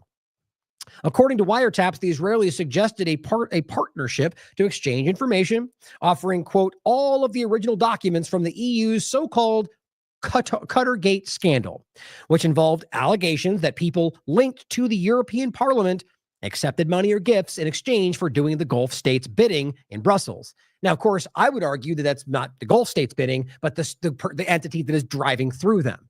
And then from there, you have a one step removed even further to do this. That's how this works. And the U.S. is involved in this, I would argue. Now, realize just because they're Israeli does not then mean that they're part of the Mossad or the Israeli government. But that is what I'm getting at here. That's what this is, what this does get to, and what ultimately the general point is. And it says the Israeli embassy in Rome declined to comment, of course. And the Cradle makes it even more clear. This is what I recommend you read. Mossad behind Italian blackmail spying scandal. A Mossad-linked private intelligence firm is accused of hacking Italian government data for blackmail and extortion operations, which is what they do, a la Epstein and whatever else we've connected over the years. The Epstein is just what most people recognize. That was just one element of a Mossad CIA blackmail operation. Now, here's another example from May 2nd, 2024. Israeli private eye arrested in London over alleged hacking for a U.S. firm. Just to show you the overlap. So we've got an Israeli private eye that does have intelligence connections that is working for a U.S. firm and trying to hack people in London. This is just ubiquitous, it seems. Now, here's the important part to end the segment.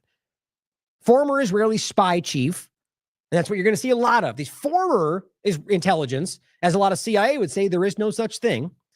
Former Israeli spy chief and team of elite hackers form cybersecurity firm. No worry there, right? Even the image they use. This guy just looks suspicious. But it goes on to point out the concern. Retired Mossad chief Tamir Parado, or I'll point out my concern rather.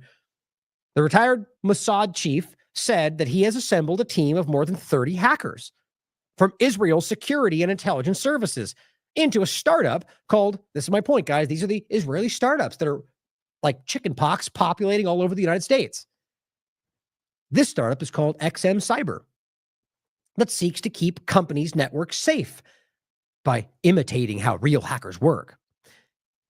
Pardo, who headed the Israeli spy agency from 2011 to 2016, started XM Cyber 2 years ago and serves as its president. Pardo brought with him hackers that were on the offense teams of Israel security services, including the Mossad, the Shin Bet, and none other than Israeli Elite Unit 8200, which is the usual overlap here. Now, I'm going to grab this real quick to make a point afterward. The article I just grabbed for the podcast, I'll talk about that in a second. Because the point is to overlap this with the reality that even their own stated points, these startups are still acting in the interest of the Israeli government by their own admission, even though that's called racist in the corporate media's context. But it goes on to say, XM Cyber raised $15 million, mostly from Israeli billionaire Shal Shani, who sold his Brazilian company Global Village Telecom to Vivendi for $4.5 billion in 2009. The company has customers in Europe, Israel, the United States, in insurance, banking, critical infrastructure, through Padro, though Padro declined to name who. I mean, this is one. Now watch this. Well, actually, let me do it afterward. I'll show you what they say about those startups. Now watch this. XM Cyber, just on a quick random search using the Brave algorithm, what are companies using it? Well, guess what? None of the NASDAQ. Yeah, not like that could cause global meltdown or anything, like literally destroy. I mean, think about the amount of financial manipulation they could do, they could execute. Being able to manipulate NASDAQ, Inc., and point at anyone else. Don't forget, Vault 7 very clearly showed they had the technology to do these things and make it look like Iran. The fingerprint, the digital fingerprints. I mean, that's wild to me. You literally have the former head of Mossad running a cyber company that works to supposedly secure NASDAQ or Sirius XM radio. Here's a communications fiber optic network services. Then it goes on. But here's the point that stood out to me the most. Let's meet the team of XM Cyber. Now, this is what I keep seeing everywhere you look, and this is not a unique circumstance. Here's Noam Erez. He spent over 25 years with Israeli intelligence. Here's Boaz Grodisky, 30-year veteran of Israeli intelligence. Here is Ronan Siegel, served 10 years in Unit 8200, Israeli intelligence. Here is Menchem Shafran. He served for 5 years in IDF's Unit 8200, Israeli intelligence. There's a couple, I think one more. Yeah, here is Zur Yulansky during his military service with the Israeli Defense Force, which most of them have, right? I mean, almost every one of these are Israelis, by the way. Tel Aviv University. So that means they probably will join the IDF, at least at some point, which makes them IDF members, whether reserve or not.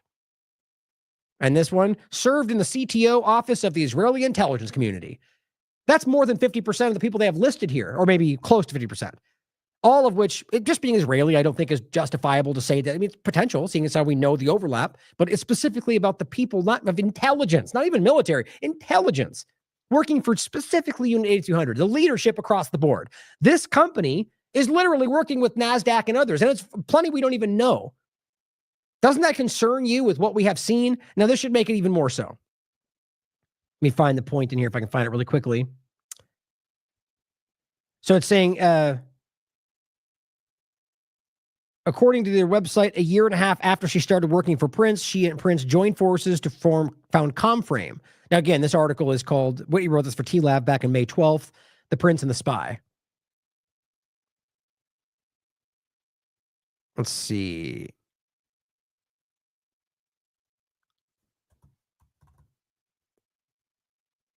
I'm trying to find this really quickly. Here it is. Saying, in addition to the above, Prince also recently engaged in efforts to market the... No, damn it. I didn't have this lined up, I'm sorry. But they're in this article. I could read through and find it. I just don't want to make you guys wait. The point in the article, as Whitney outlines very clearly, I felt like it was going to stand out to me, is the point that it's saying that on the record, they've... Oh, you know what? I think it's a quote, actually. I think that is a quote.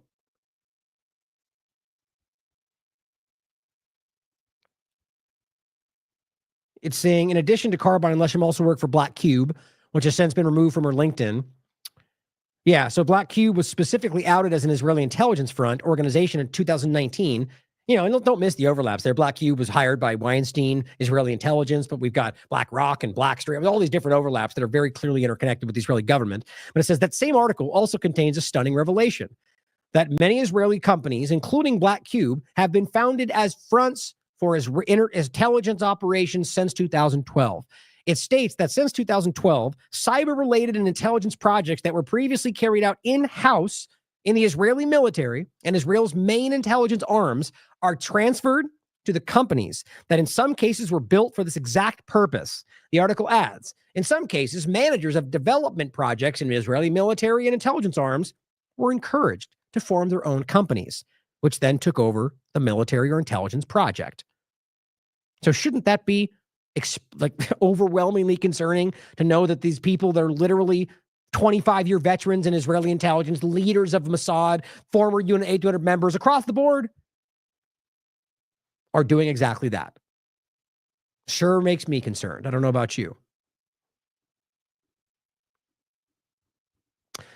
So on that note, let's recognize how much the U.S. government is currently funding all of this. Funding its own demise, probably by design, by blackmail design.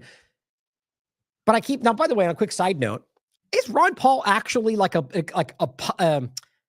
they keep pointing to him as an advisor of Doge. Now, I don't know if that's an official thing or not, or he's just simply saying, here's my thoughts, and they're just taking his thoughts. Like, that was floated, and Ron Paul said he'd be happy to, give them his thoughts and so on, but is that an official thing?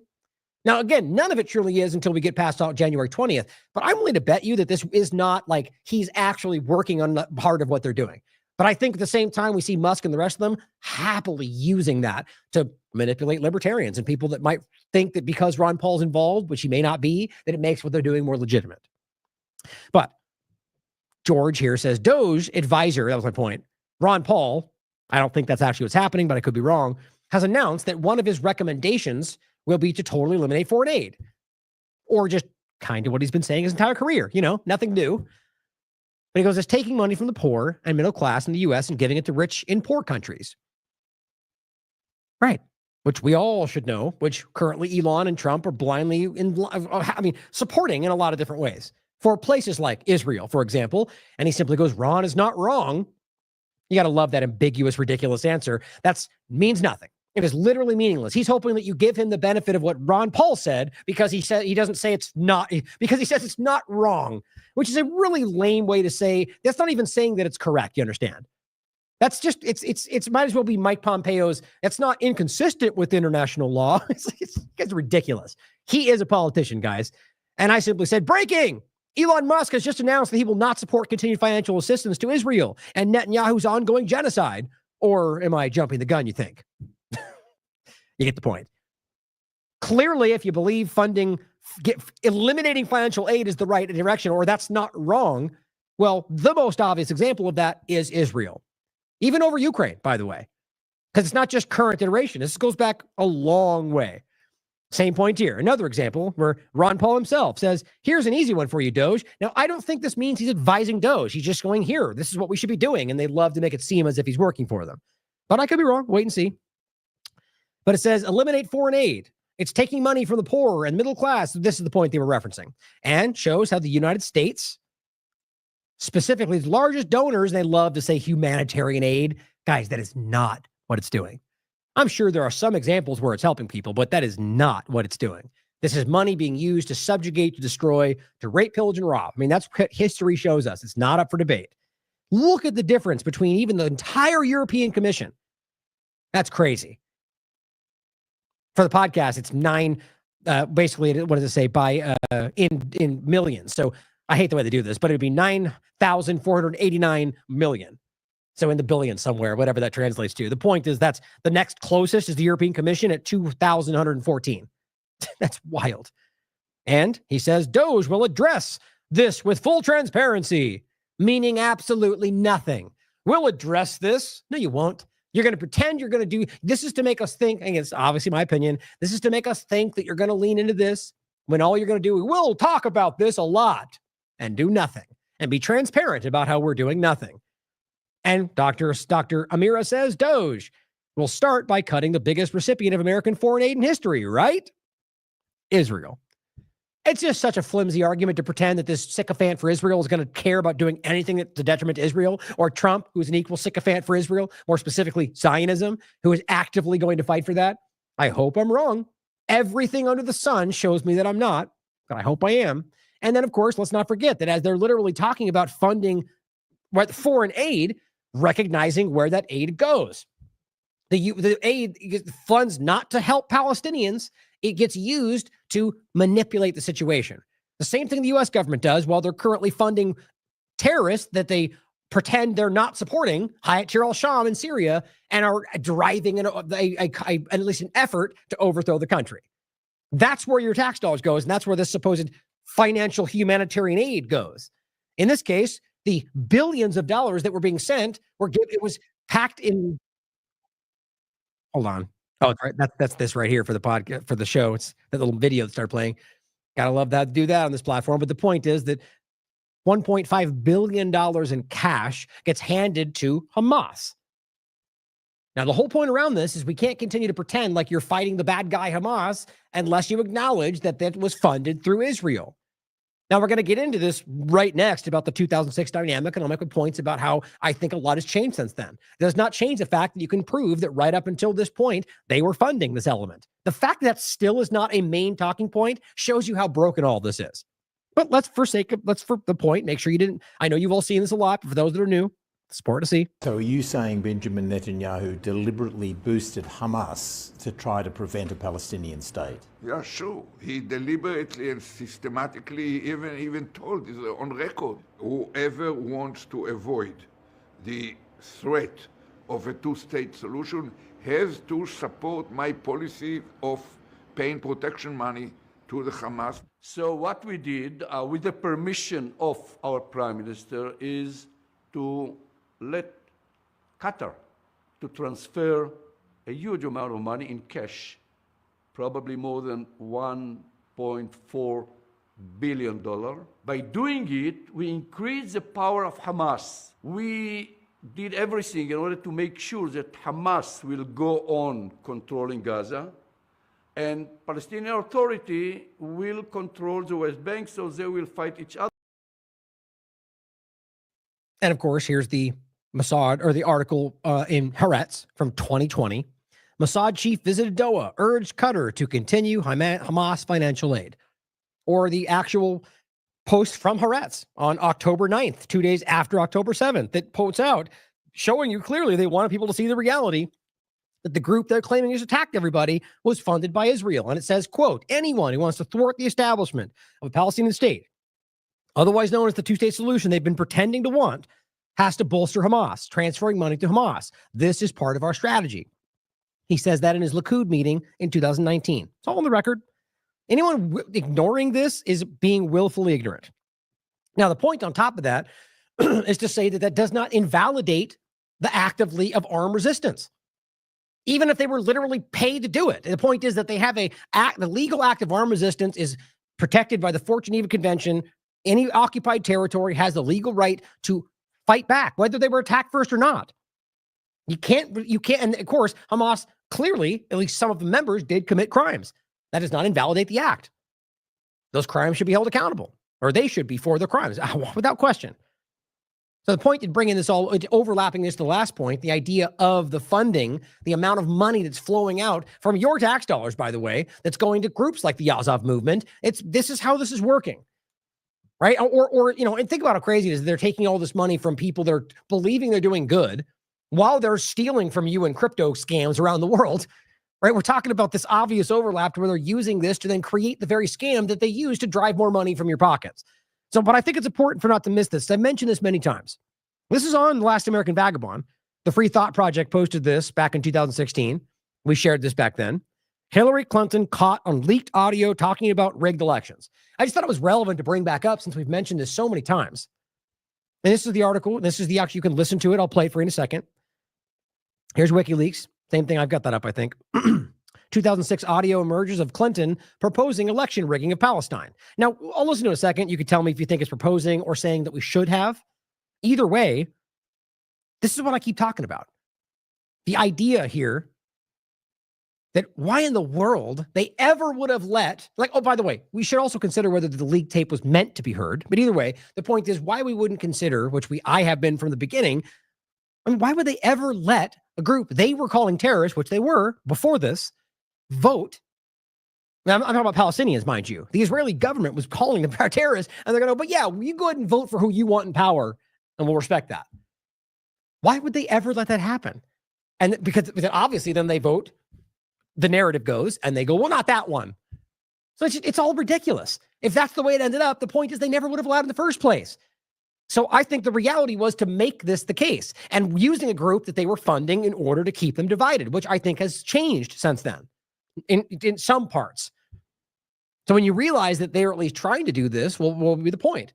The point would be to make them look as if they chose the group that you were funding to be terrorists. Think of how surreptitious, how disgusting that is. Knowingly using that to murder children because you're a psychopath.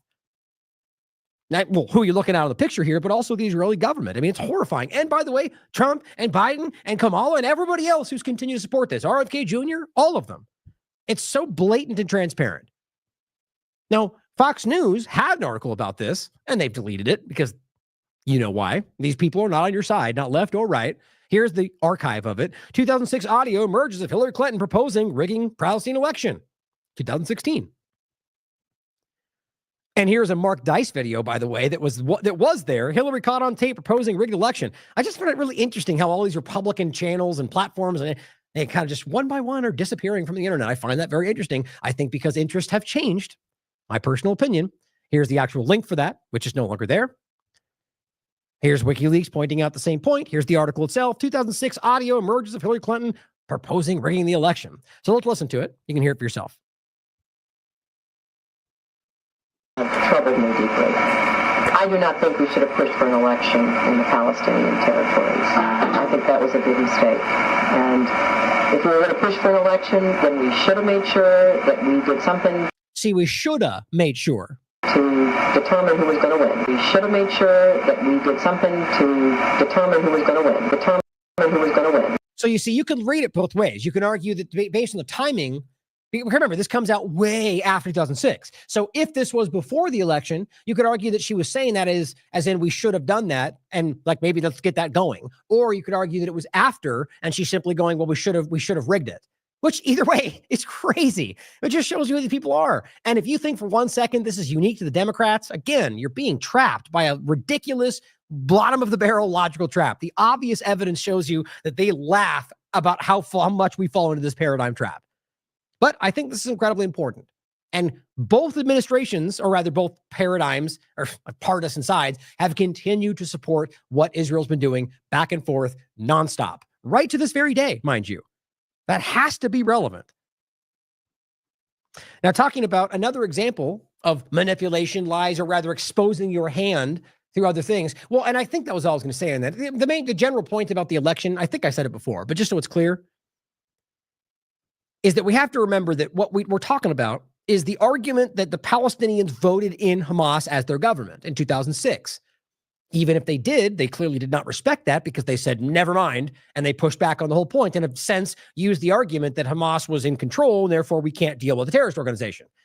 I mean, right there, you have to see how easily constructed that was, especially since we know they funded them.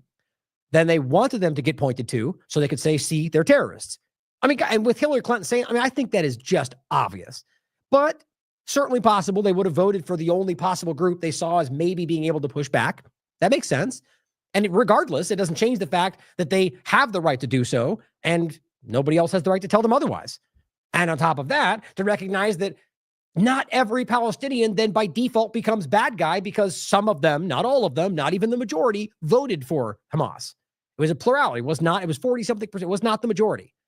So ever since then, the arguments, well, they're all voting for him. It's this lazy argument.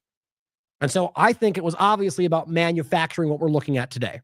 And I think Hamas, and that was actually the last point, that Hamas has changed since then.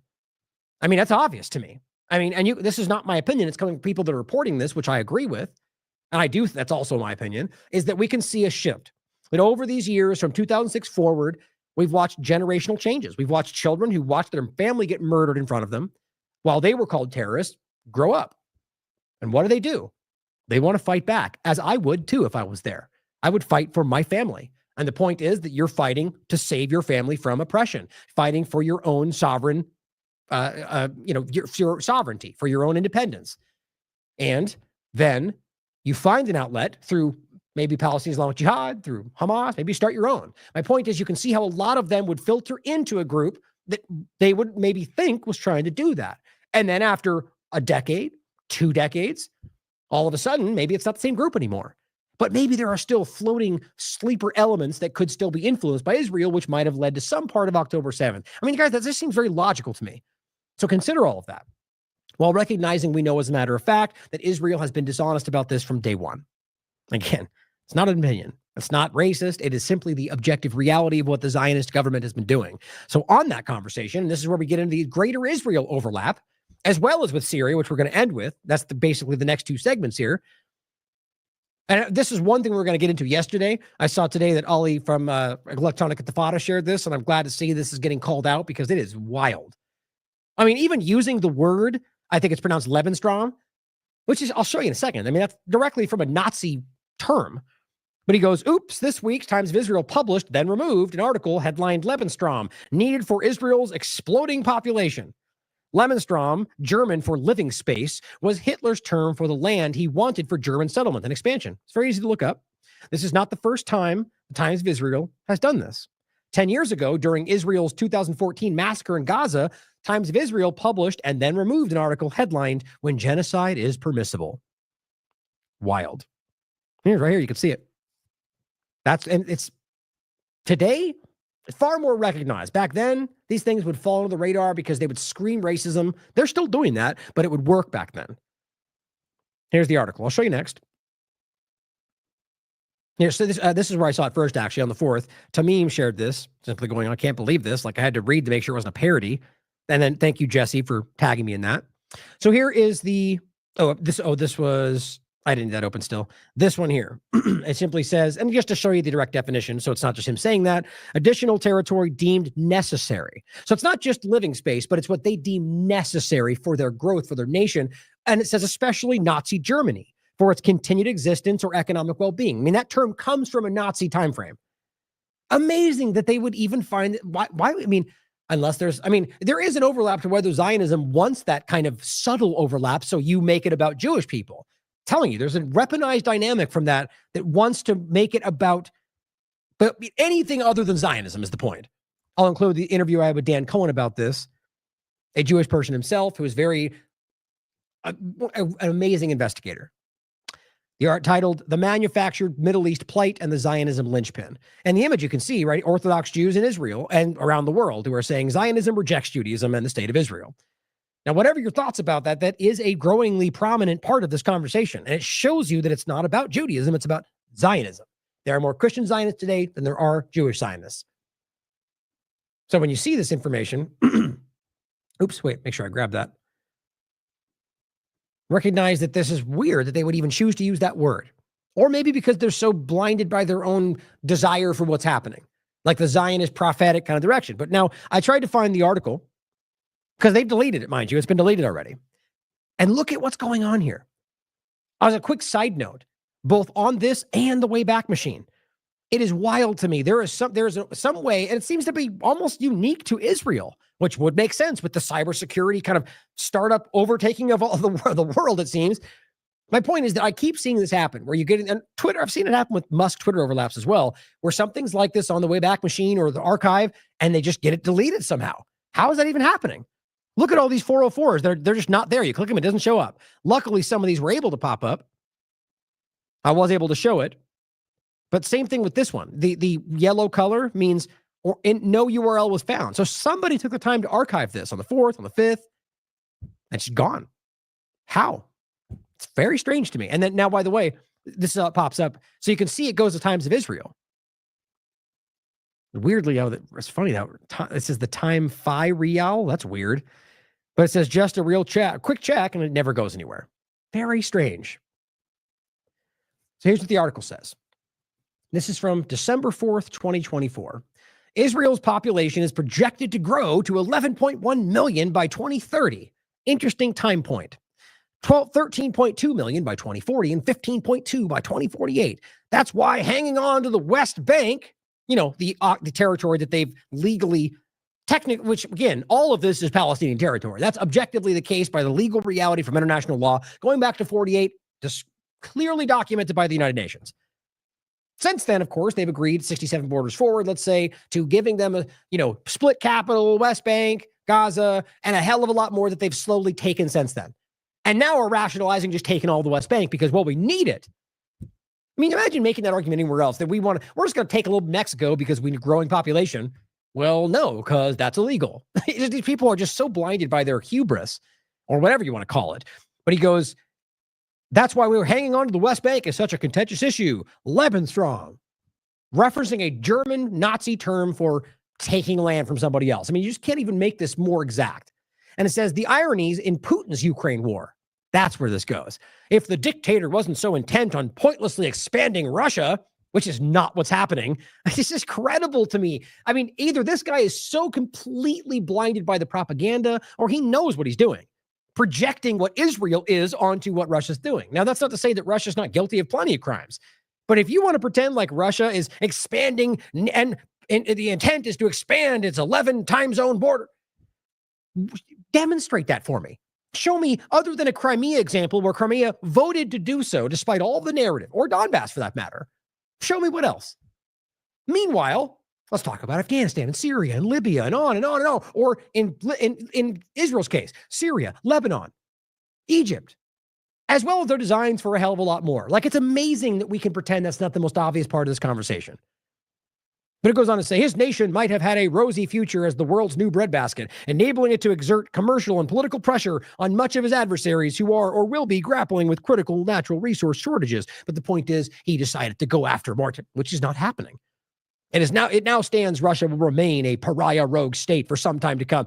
Man, speaking as Israel, I mean, think about that. Speaking it as an Israeli writer, the group that is clearly the obvious pariah rogue state in the world than it will be for possibly ever, and trying to make it about Russia or literally anything else. Sounds like desperation to me, or willful ignorance. So the overall point was that this is where they're referencing this point. Oh, and it says the one idea for the United Nations to create immigration centers around the world where migrants, both economic and asylum seekers, would be gathered together in temporary refuges until they could be placed in countries they want. You see where this goes? They're trying to get this out, like pretending like it's not even about us. We're talking about Russia. You are trying to manufacture the argument to create zones to shift people from Palestine into other countries. That's what this is. It's insultingly transparent. And it says these centers would operate similarly to employment agencies, offering them placement in countries. Oh, it's so great. It doesn't tackle the root causes of migration. Yeah, you mean Israel's government action, climate-related drought. Yeah, climate change. That's what's doing it. And remember, Trump's administration supports Israel and their objectives, and which is supporting all of the same woke mindset things. Funny how that gets ignored. But it says, as well as lawless, gang-controlled countries where innocent people are forced to seek better. They end with the point that alludes to, obviously, they're referencing Gaza or people they don't like, when they are the most obvious. What do they say? Gang-controlled country? Guys, their own people are pointing to them in that same way. Think about how incredible it is to make this case, to say that we need to steal more land because we're growing. Well, guess what? They're not, which is the most interesting part of this. Since the beginning of the war, Raza points out, 700,000 settlers, so they were illegal settlers to begin with, have fled because they're not, this is not like, think about it like this. Palestinians are staying in many cases, it seems most, despite being raped and tortured and murdered and relentlessly bombed because it's theirs, because they will stop. They've said it. I'm going to die here because this is my territory and I'm not going to be displaced for the 15th time.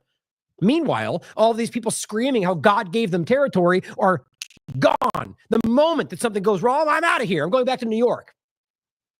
It's incredible. And in case you think this is some hypothetical thing, it's not. Here's the United Nations.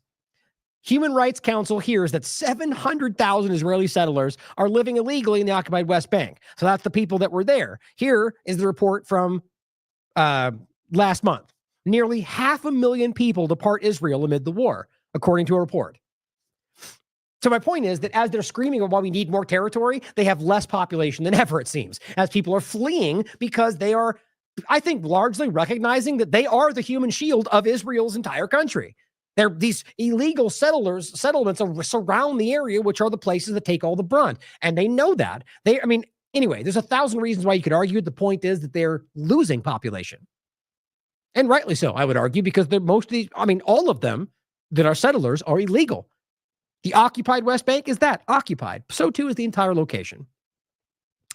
Now, getting into Gaza itself, some breaking news that I just saw. Hamas has apparently leveled an entire city block in Tel Aviv. Breaking news, claiming the civilian buildings surrounding the IDF headquarters were, quote, human shields by Israel's definition. Oh, wait, hold on. Breaking news update. Nope, sorry, this is in Gaza, not anywhere else, so you can entirely ignore it. The point, obviously, is that anything like this should be earth-shattering. An entire, what looks like 4 city blocks leveled in Gaza. Not a word outside of that. Had that been in Tel Aviv, the world would have stopped. How do we not stand back and just feel sick to our stomachs about how that works? For the podcast, there's a post from Dr. Ian that says, can you imagine if this was Tel Aviv? The global outrage. It would be an image seared into your memory. And I would add on 24-hour cycle nonstop for weeks straight about wow. There would be memorials constructed within weeks to memorialize the genocide that took place. That's what they would do. You know it. Meanwhile, this is one example of one day of a year-plus long genocide in Gaza. I recommend you take the time to find this from the podcast and look at this image. It is shocking to see.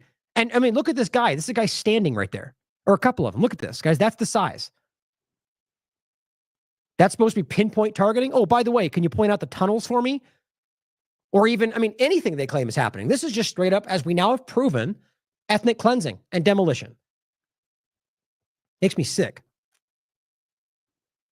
David Icke points out, as Sarah Abdallah shows, that Israel, this is on the 1st of December, has obliterated the mausoleum of Simon Peter, the apostle of Christ, in Shama, southern Lebanon. Sorry, I think this is overlapping with the main point from before, but this is in Lebanon. This keeps happening. Not self-defense, she says. This is a war crime against humanity. And David Icke says Christians are being played so monumentally and convinced that biblical prophecies, in quotes, are happening because of God, while they are being manipulated into being by the Israeli government, military, Mossad, see the Third Temple, location of Al-Aqsa Mosque. Meanwhile, Israel destroys Christian sites that Christian believers consider sacred. The willful ignorance or the actual blindness to this, or the algorithmic flow of information control, changes the whole story. If Israel is systematically, which we've been showing you since the entire war on terror, going after Christian locations, Christian populations, and yet the very Christian Zionist grouping of this is the one supporting this in the Republican base, can you not see a problem there? Either they don't see what's happening or they are lying to themselves and everybody else. This is the craziest part to me. Peter Dow says, where the F are you, Western media? An Israeli historian who teaches at Hebrew University says, quote, Israel is ethnically cleansing North Gaza, which we know. You guys don't, you're not going to be shocked by that revelation. The point is that nobody in the corporate media, Western politicians, most of the partisanship, either side, care to acknowledge it. Here's Lee Mordecai. He says, I'm a historian and an Israeli citizen. Over the past year, I have been writing publicly about events in Gaza during the war, while collecting and documenting thousands of pieces of evidence and dozens of reports. Now, let's hope something happens to him. I genuinely mean that. And then maybe that's something we never get seen again. Maybe he ends up in a jail cell. You realize just since October 7th, we've seen at least a teacher, a doctor, and I think it was a guy from the press who were locked away and never seen again. Well, actually, no, the teacher, I remember, and there's plenty of those, by the way. The teacher example actually came out months later. And he was just a teacher. And they even let him go. No charge. Came out all emaciated and torn up. Yeah, that's what's happening in this location. Even when you can prove, as they let them out, because they are not a terrorist. So why'd they keep him for 3 months or 2 months? Why did they torture him? The point is, this guy is there telling you what's going on, and that makes me worried for his safety. And he says, I continue writing because the communities in which I live still work, do not know enough about the events in Gaza. Based on the evidence I have collected, and which I describe in detail in this link. It's a Zoom meeting, by the way, which you can check out. And the screenshots later in the thread. Israel is ethnically cleansing North Gaza, presumably as some groups in Israel are planning to resettle it. This is hardly news for the international audience following the events. See how obvious this is? And he even knows that. But remains controversial in Israeli discourse. Now that, you could argue, might be controversial in regard to what they're doing, but realize on top of that, because they both happen at the same time, the Israeli population by and large is calling for them to take whatever deal is offered. Not for Gaza, but for their own people that they can tell you and are screaming about that Israel is killing, whether by incompetence, by disregard, or by deliberate action. All of those are being stated in different factions in the Israeli population. So it's important to highlight that they're not fighting to save the Gaza population, but they currently have a common interest in stopping this.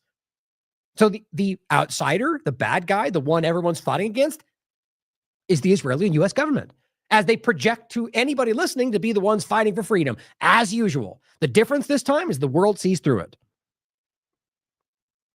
It demonstrates that the discourse around ethnic cleansing was obvious since the beginning of the current military operation in Gaza. The document describes the siege practicalities in North Gaza. I mean, you can look at all this for yourself. The point is, he goes over all the screenshots. Here is the actual Zoom in. Oh, I thought it was a Zoom link. The case is that they've already covered it. Haaretz. Here it is from 2 days ago. A massive database of evidence compiled by historian documents Israelis' war crimes in Gaza. That's what the guy was saying. Where are you, corporate media? And see, I mean, there's no way they don't see this. They know what they're doing, guys. That's the point. Pierce Morgan and the rest, they know exactly what they're doing. It says, footnote number 379 of the carefully researched, wide-ranging document that historian Lee Mordecai has drawn up contains a link to a video clip. The footage shows a large dog gnawing something amid bushes. And says, he took the terrorist. The terrorist is gone. Gone in both senses. Says the soldier who filmed the dog eating a corpse. After a few seconds, the soldier raises the camera and adds, but what a gorgeous view. A gorgeous sunset. A red sun is setting over Gaza Strip. Definitely a beautiful sunset is what it's saying. The point is they're highlighting not just the disregard for human life, but that there's a ethnic cleansing genocide ongoing from a historian, from an Israeli, from a Jew, from any one of the things you want to claim somehow makes this different. It doesn't. He's a human being like all the rest of us. It matters whether you are willing to acknowledge the suffering of other people, especially when it goes against your interests. He apparently has a conscience, apparently has morals and integrity. Good for him. Here's someone who does not. Ambassador Linda Thomas Greenfield. Here's what she had to say publicly. Publicly speaking about how we have to be good people while she has actively fought to keep Palestinians dying. Whether being ordered to or not is irrelevant to me at this point. Here's a screenshot that We Are All Palestine shared, showing both the UK and the United States raising their hands to support vetoing a ceasefire that they pretend they want. And the caption says, who wants to keep killing Palestinians? They raise their hands. Here's what she had to say. It makes my skin crawl. What I tell everyone is you can't prioritize crises. You can't prioritize conflict. Prioritize. And you can't prioritize that. Misery. And so in this last month of my tenure at the UN, I would like to leave a legacy that the U.S. cares. It's the same thing I said at the beginning, that we care. Oh, right. Because it's very clear that the U.S. government and Israel care, right? Well, yeah, they do care about their own interests at the expense of literally everything else. See how easy that is? They don't care about anything they pretend they're talking about here. They don't care about international law. They don't care about human rights. They don't care about anybody in their country. If you can't see that by now, you don't want to. And I get why you wouldn't want to. Do you think she doesn't know that? Do you think she's this outside? I mean, I guess it's possible. Do you think she doesn't have a TV? Do you think she doesn't see what they're doing? Everybody does, guys. And think about the kind of sociopath that takes to sit up there and not just say, that's not bad, but say, we're all the good guys. We've accomplished that over the past 4 years. She literally just said we've accomplished the world seeing us as what'd you say? It's the same thing I said at the beginning, that the U.S. cares. That they care. She's claiming over 4 years they've accomplished that you see that the U.S. government cares. I mean, guys, that's a laughable thing to say.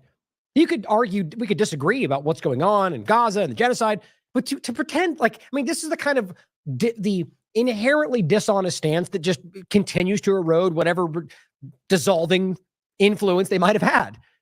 Nobody in the world pretends that they see, everybody's acknowledging how they are hypocrites. Well, not just because of Israel, mind you, but the occupation, continued theft, robbery, murder, all over the place. And you're going to stand up and pretend that the world has now seen that we care. That's my point. Yeah, about your own interests.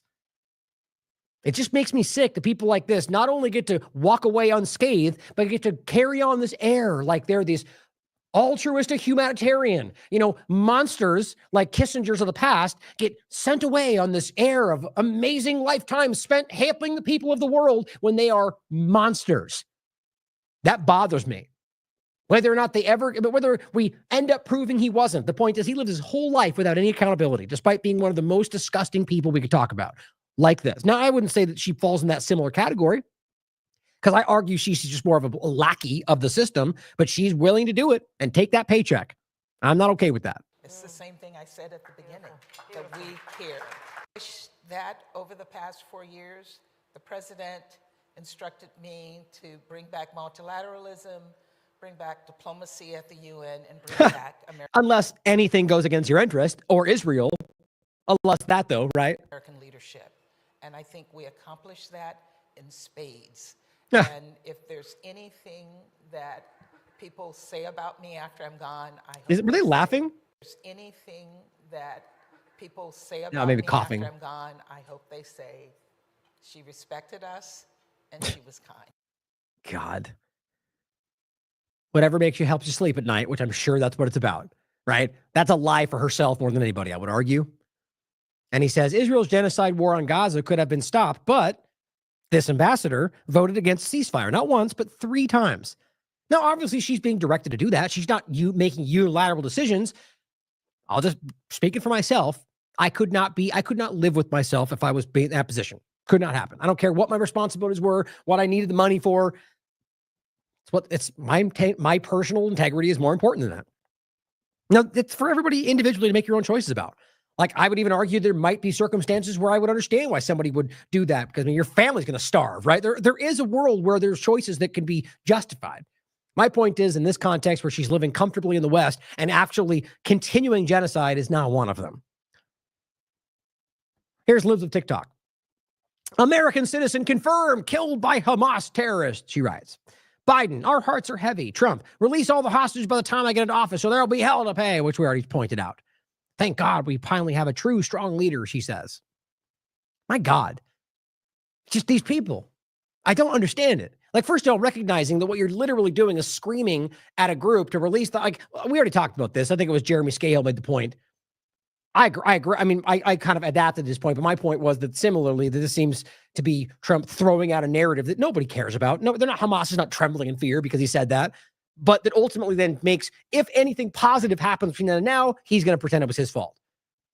I take the credit because they were worried that I would do. You know how that works. But overall, you're literally talking about hell to pay if you don't just release your one bargaining chip, despite the fact that Israel's also was funding that group up until now and possibly continues to, or the reality that you're talking about hostages that Israel's continually murdered and their own people say as much. I mean, there's all these different overlaps. Just to pretend like anything's going to change other than more of the same murder because Trump allows it to continue. My point is that you're talking about an American citizen that was killed, but an Israeli American, which doesn't make them not an American citizen. But you're talking an Israeli-born citizen who got American citizenship. So my point is not that shouldn't, of course that matters. They're a human being. But I simply said, interesting, you know the point, how you only care about reports of Israeli Americans being killed. Yet, and you could skim through her entire account, you won't find it. You seem to ignore when Israel repeatedly kills Americans. Seems to be only one common denominator there. I'm sure you can figure it out. Plus, even Israeli media makes clear that Israel is sabotaging any deal. So again, this goes back to the beginning of it, but it's still to the point. NPR said over 600 Americans were estimated to be trapped in Gaza. Some of them just Americans who ended up marrying and lived there. I've talked about all this. Everyone's life matters in this context. My point is from her perspective, libs of TikTok or the American government, it's disgusting to me that you can pretend to care about these people's lives when all you care about seemingly is if there's an Israeli in front of that part of your name. These are all Americans, but I guess because they're in Gaza and Israel's murdering them all alongside the same people you pretend you're fighting for, we don't talk about that. That's embarrassing. And the fact that we know, as a matter of fact, according to literally everybody other than propagandists, that Netanyahu and the Israeli government have been making sure they didn't get them back. And then all of a sudden somebody gets killed. Why? Most likely because of Israeli bombings, as their own hostages, rather the Israeli hostages that got sent back, or rather POWs, made clear. They watched hostages get killed by the IDF bombs, guys. That's what the Bibas father made clear. His family got killed by IDF bombs, and they still pretend that they're fighting to save them. So here, we only care about the one example that works for our agenda. That's partisan blindness for you.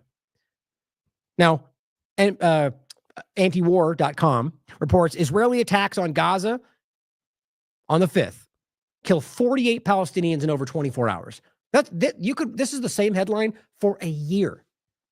The number changes. 50, 100, 150, 20, every single day. They are murdering Palestinian children, women, families, raping, torturing, murdering. Every one of those things have been proven and documented. And yet, we're still here. The U.S. denies Amnesty's conclusion that Israel's committing genocide. So not only do we have an Israeli academic who is reporting this from his own investigation, not only do we have the ICC and the ICJ and the United Nations and literally every human rights group, the same human rights groups that are being bombed while in Israel, or the World Central Kitchen, or any number of examples. We ignore it all, apparently.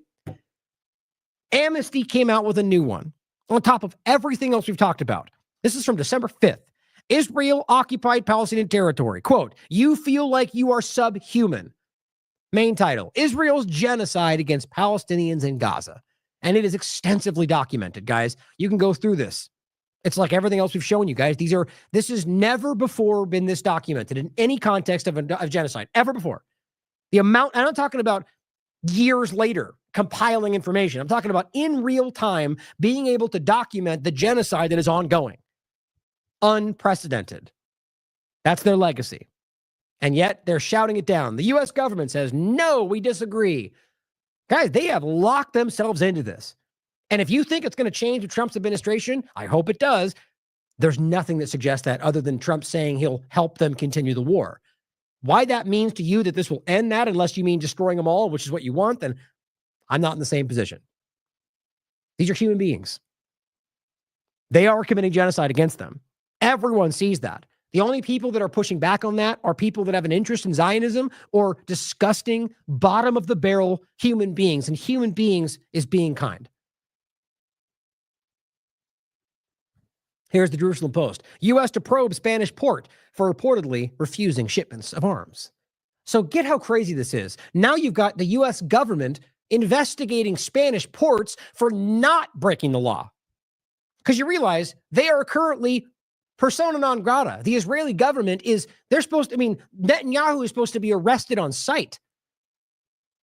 Even the U.S. government has been forced to admit that because of the blocking shipments, that it's illegal for them to send weapons. Everyone in the world can recognize the genocide is ongoing. And they go, whoa, we don't want to allow weapons to a genocidal government. We're going to investigate you. My God. I think it's, why this is probably so, almost to the point where people still don't want to acknowledge it, why it's so uncomfortable, because this shatters every illusion.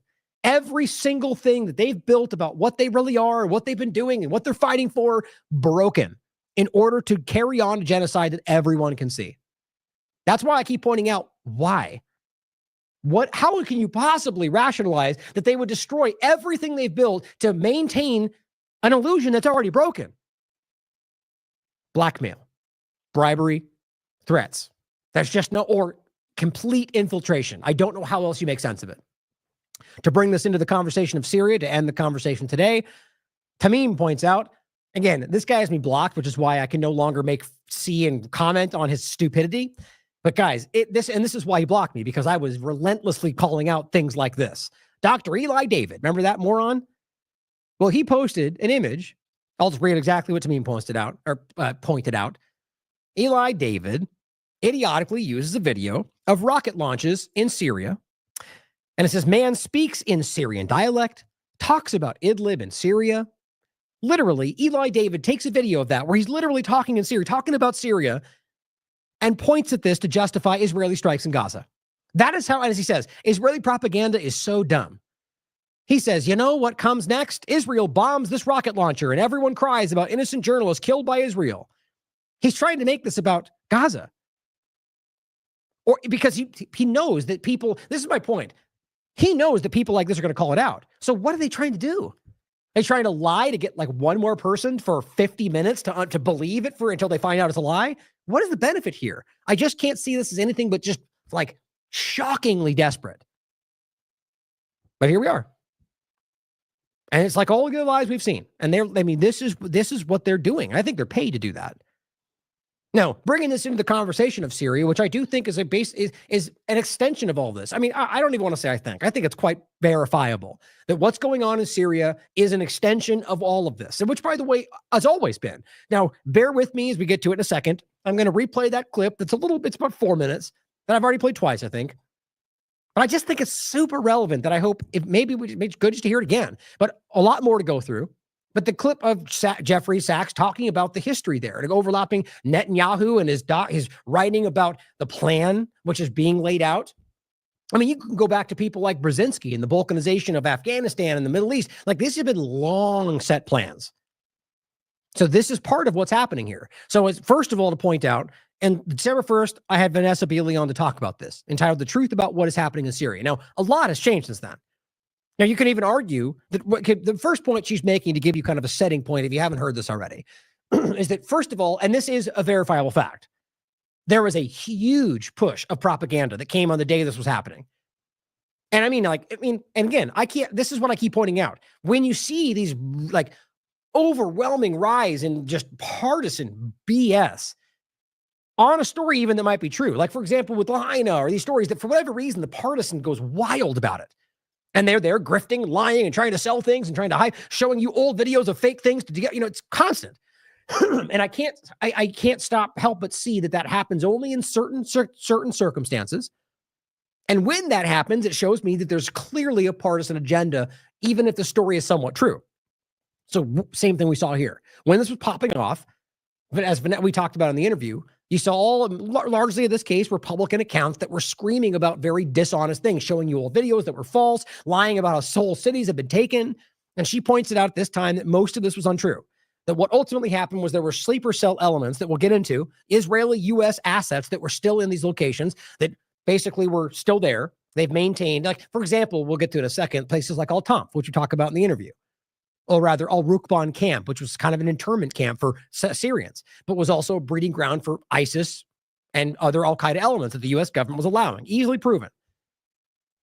That was one of these locations when they were using them to. My point is that not just like that, but actually as Vanessa points out, remember, she's on the ground in Syria, in these locations, in these cities, and all of a sudden carry out this operation. Now, what she argues, and this is her reporting from the ground, and I take her word at much higher regard than anybody else in this conversation, but still we should question everything, that ultimately we're talking about people, these assets in the locations rising up and carrying out an agenda, but not enough to ultimately truly take locations, just cause disruption. And so what she claimed is that the Syrian government, and you could argue in conjunction with Russia, seeing as how they're part of this defense of Syria, that they decided to pull back their forces and effectively let them, take a building, but knowing that they couldn't effectively take it with the so little forces at the time anyway. And that was framed as they took all of this territory. And she argued again that it was to minimize both the actual hurting of civilians, but also that they knew that the clashes that might have happened there would then be framed as showing the civil war. And so her argument was it was to diffuse it when they could easily take it back, which in some cases they did. So this going forward, it seems that more has popped off since then. My opinion out of the gate is that we're watching Israel and the United States in earnest try to throw everything they have into one more time, maybe not the last time, take Syria for the interest of everything they've been trying to do, most importantly for the Israeli agenda of trying to stop the support to Hezbollah, which, by the way, is not a crime.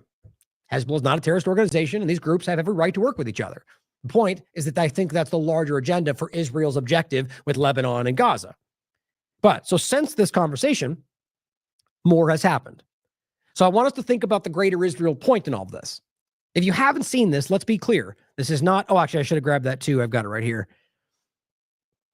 Oh, actually, I'll just grab the image from today, actually. This is the image we used for the show today. Where is it? Right here. So you can see greater Israel. And this slightly changes depending on, whose mind you're drawing, but this is generally the point. As you can see on patches, this is a current image from right now in Israel, in Gaza rather, in the ongoing occupation and genocide, where it shows you greater Israel. We saw, for example, Smotrich giving a speech a couple months ago in front of a podium with that on it. Like, this is not a secret. This is the Israeli objective. And right now they're showing you, as they already have plans to take parts of Lebanon. They have settlements and names in Hebrew for new settlements in Lebanon. Like, it's not even hiding it from you. They just know, for whatever reason, the Western media and politicians will lie to you about it. So greater Israel is important to recognize, because not only is this the admission of what they claim everybody else is trying to do, trying to continue on to take everybody else's territory, but it shows you this, at least in one part, is why a lot of this is happening. That they have designs on all of this territory. Take a look at Syria. That's 2/3 of Syria, guys, that they currently want and have designs for. All of Lebanon, mind you, half of Iraq, a third of Saudi Arabia, Egypt. I mean, guys, it's crazy. It even goes into Turkey, by the way. And the point is that they claim that God says they can have all of this, which is just ridiculous. The idea that, first of all, we're talking about an atheist-born ideology that is Zionism from Herzl, and with almost a deliberate and on surface of the conversation designed to manipulate Judaism or Christianity. Either way, the point is that some people buy their own BS. And either way, aside from all of that, they're acting it out regardless. And they are taking territory. And that's what this patch is all about. This is what they believe is going to happen. So keeping that in mind, we're going to play this clip again, and then we're going to get into the larger point about what this all might mean, and the continuation since my conversation with Vanessa, which has really popped off in a really interesting way. My point is that since that kind of feigned attempt to give the illusion of something, it seems like maybe this is kicked into something more. But I'll read you what Vanessa's saying as of today, as well as some others.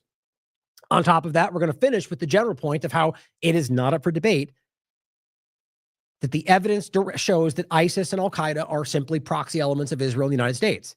And why that's so important to all of this, as they're literally pointing to a group that they're going, well, Hayat al-Sham's a terrorist group, but, Assad bad guy, acting like we don't have any stake in this game as they're currently occupying Syria. You can't make up how stupid all this is. So first, if you haven't heard this, it's super important that we remember the involvement of Israel going back long before we got here, and how this is the plan still being carried out. And the mindless Western reporters like Piers Morgan or the politicians know this or don't care, or have never been educated on the topic and seemingly can't seem to listen to Jeffrey Sachs while he tells them what's going on, and ends by making it, oh, you just want to go after Israel. No, these are proven facts. Barack Obama, president at the time, of course, August the 20th, 2012, talking about his red line for Assad. We have been very clear to the Assad regime, but also to other players on the ground, that a red line for us is we start seeing a whole bunch of chemical weapons moving around or being utilized. That would change my calculus. That would change my equation. Now, what happened is that shortly after that, that's exactly what happened. Assad used chemical weapons, and that as a result, Obama was, by his own words, obligated to do something about it, but didn't. He ducked his own red line.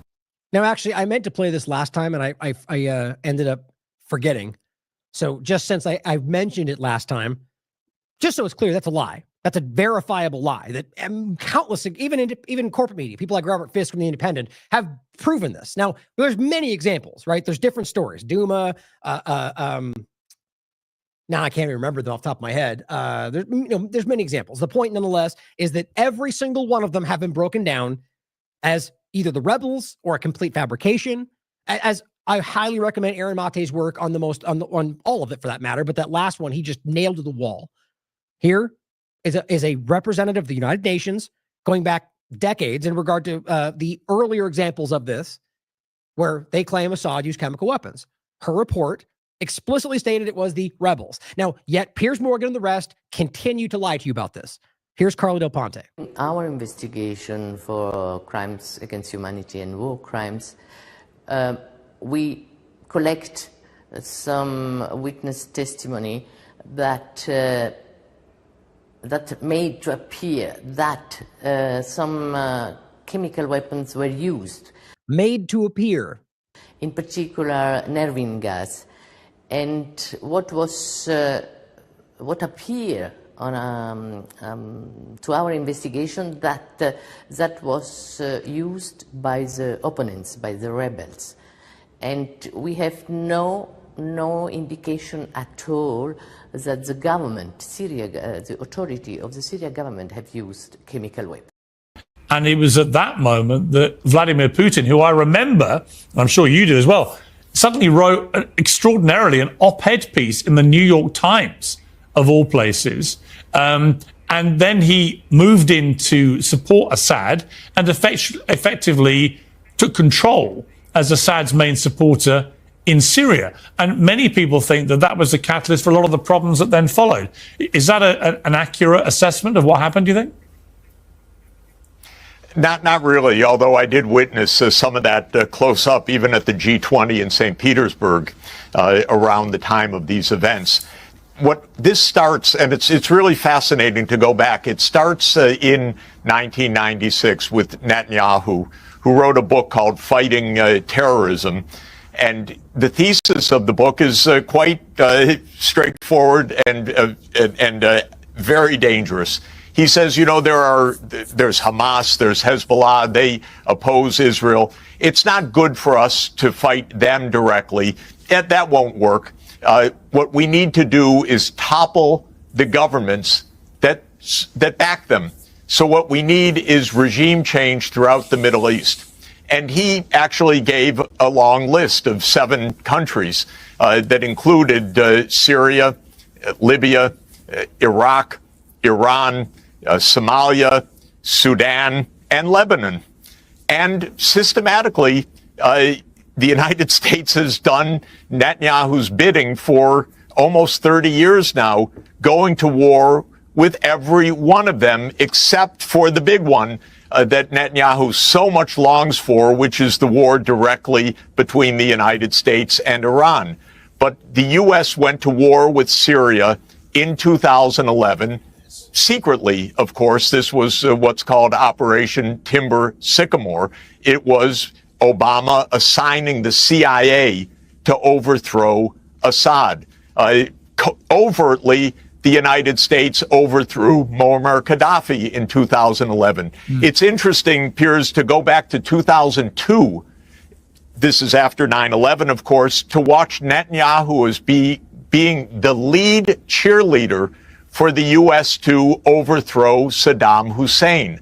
Now we have a treasure trove of documents coming out that this was really a war on Israel's behalf.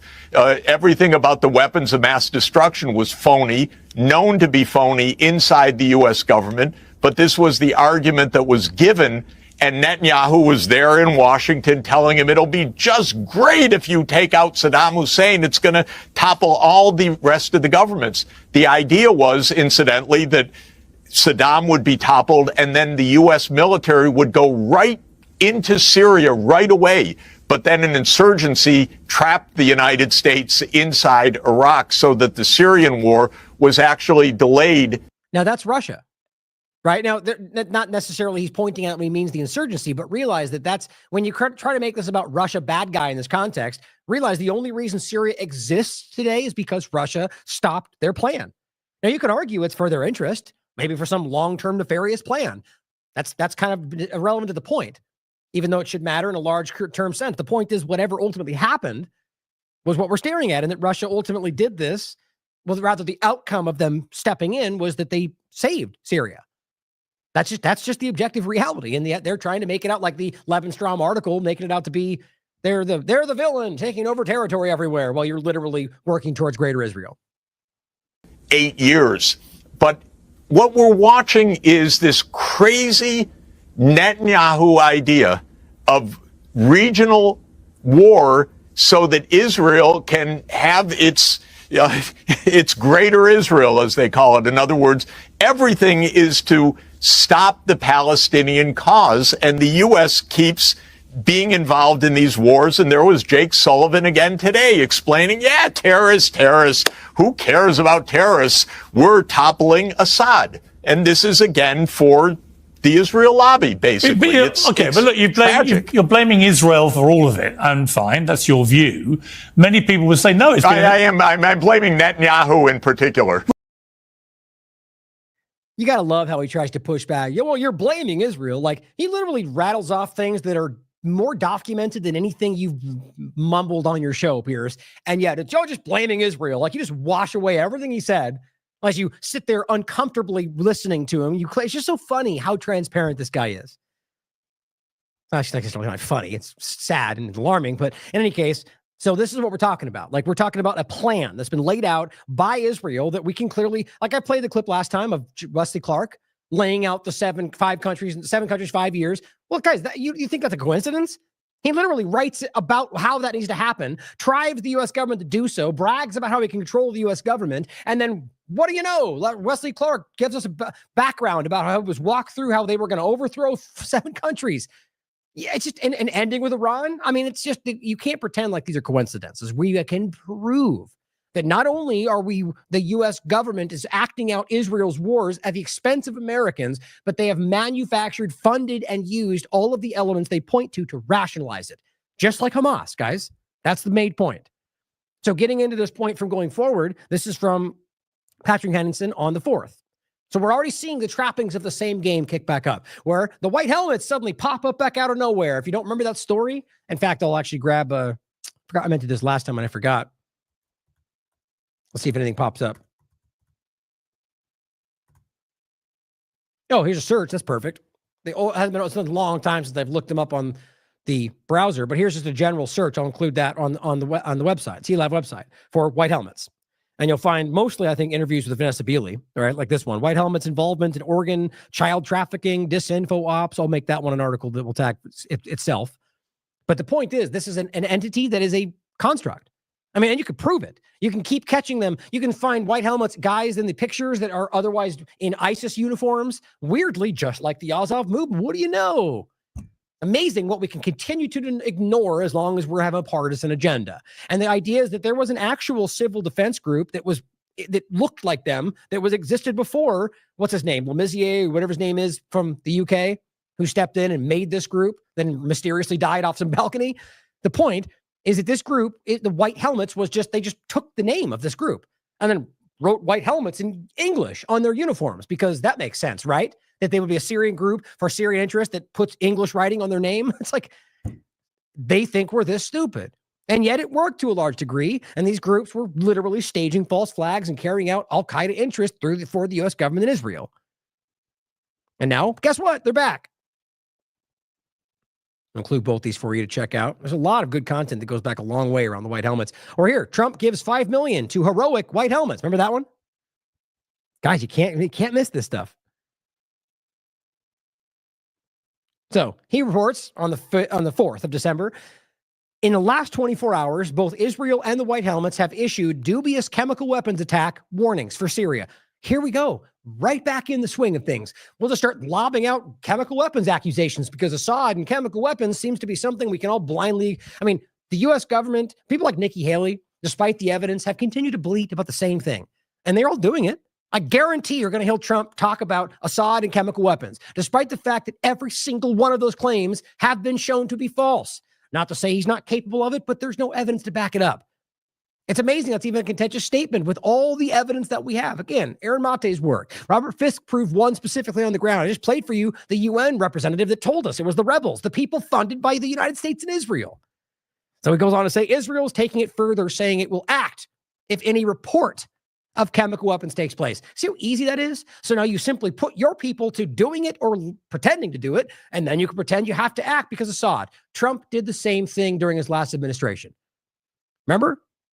Where they came out and said, oh, it's Pompeo, but they came out and said, if there is an attack, Assad's going to be held accountable. So all you're doing is going, wink, wink, go ahead, guys, do it, because we're going to blame Assad no matter what happens.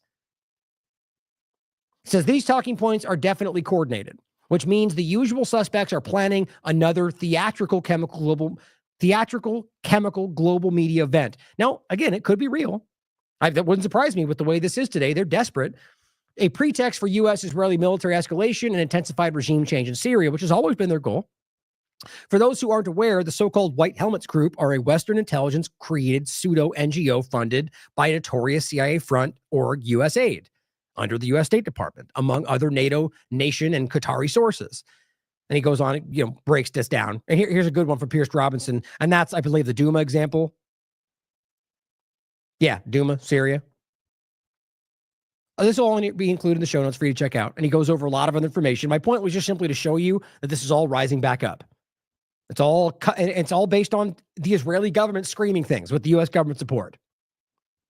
Now here is really interesting part of this. Now this goes back to the 5th again, the 5th of December. So this is the 7th today, 2 days ago.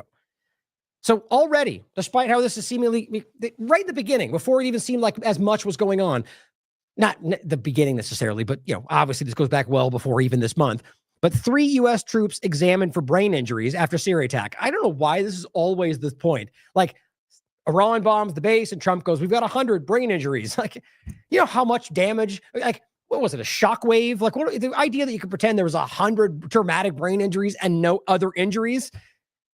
They were hiding that people died. I'm convinced of that. Either way, it's weird how the narrative is brain injuries. Every time something like this happens in specifically Syria or Iraq, who knows what that means? But the point for me is that the U.S. government is already involved in this, despite what Jake Sullivan and the rest are kind of trying to passively act like we're not involved, as usual, and just, hey, well, they're bad guys, but that's them. That's for them to decide. We shouldn't get involved, as you're literally sticking your fingers in everything, including this situation. So it says the Pentagon said Thursday that there were 3 U.S. troops being examined for traumatic brain injuries after an attack on a U.S. base in Syria. So let's be clear, an illegally occupied location in Syria that the U.S. government is illegally occupying, which means, and I'm not calling for anybody to be hurt. I don't want anybody, whether U.S. or otherwise, to be hurt in this conflict. My point is they have a legal right to attack them. That's the U.S. government's fault for putting them there illegally, just like the Israeli government's fault for putting people illegally in Palestine. That's their fault. There's no way around it. It's an illegally occupied territory according to everybody and according to international law. There was never even a declaration of war from Congress. And yet Trump even said, we're going to stay there and take the oil, take the wheat. That's what they're doing. So when they got bombed, despite them already screeching about terrorism and responses, they were the ones that were in the wrong. And it says they came as the U.S. was backing Kurdish-led offensive against the government-controlled villages, right? So the U.S. government was already involved with using their proxy forces to go after a legitimate government of Syria. And it says the U.S. Central Command said it launched airstrikes on Tuesday in eastern Syria in response to an attack on the base. So they already illegally responded to a legal attack of armed resistance and killed innocent people. And my point is that so this is the 5th. So we're 2 days in past this. The U.S. government's acting like they're playing a passive role when they're literally bombing locations in support of Al-Qaeda. Now, I'm not talking about the Kurds they're pointing to, but I'm talking about the Al-Qaeda, Hayat al-Sham proxy U.S.-Israeli force. They're bombing, to make sure you hear that, for Al-Qaeda. Which, if you're new to this show, that might be shocking to you. But if you've ever paid attention to the show ever, you're probably going, yes, that's exactly what makes sense. The U.S. government is bombing for their forces. But that's the point that most people can't wrap their mind around. Hayat al-Sham, an ISIS Al-Qaeda element, is being supported by the U.S. government in Israel. At this point, basically on the record.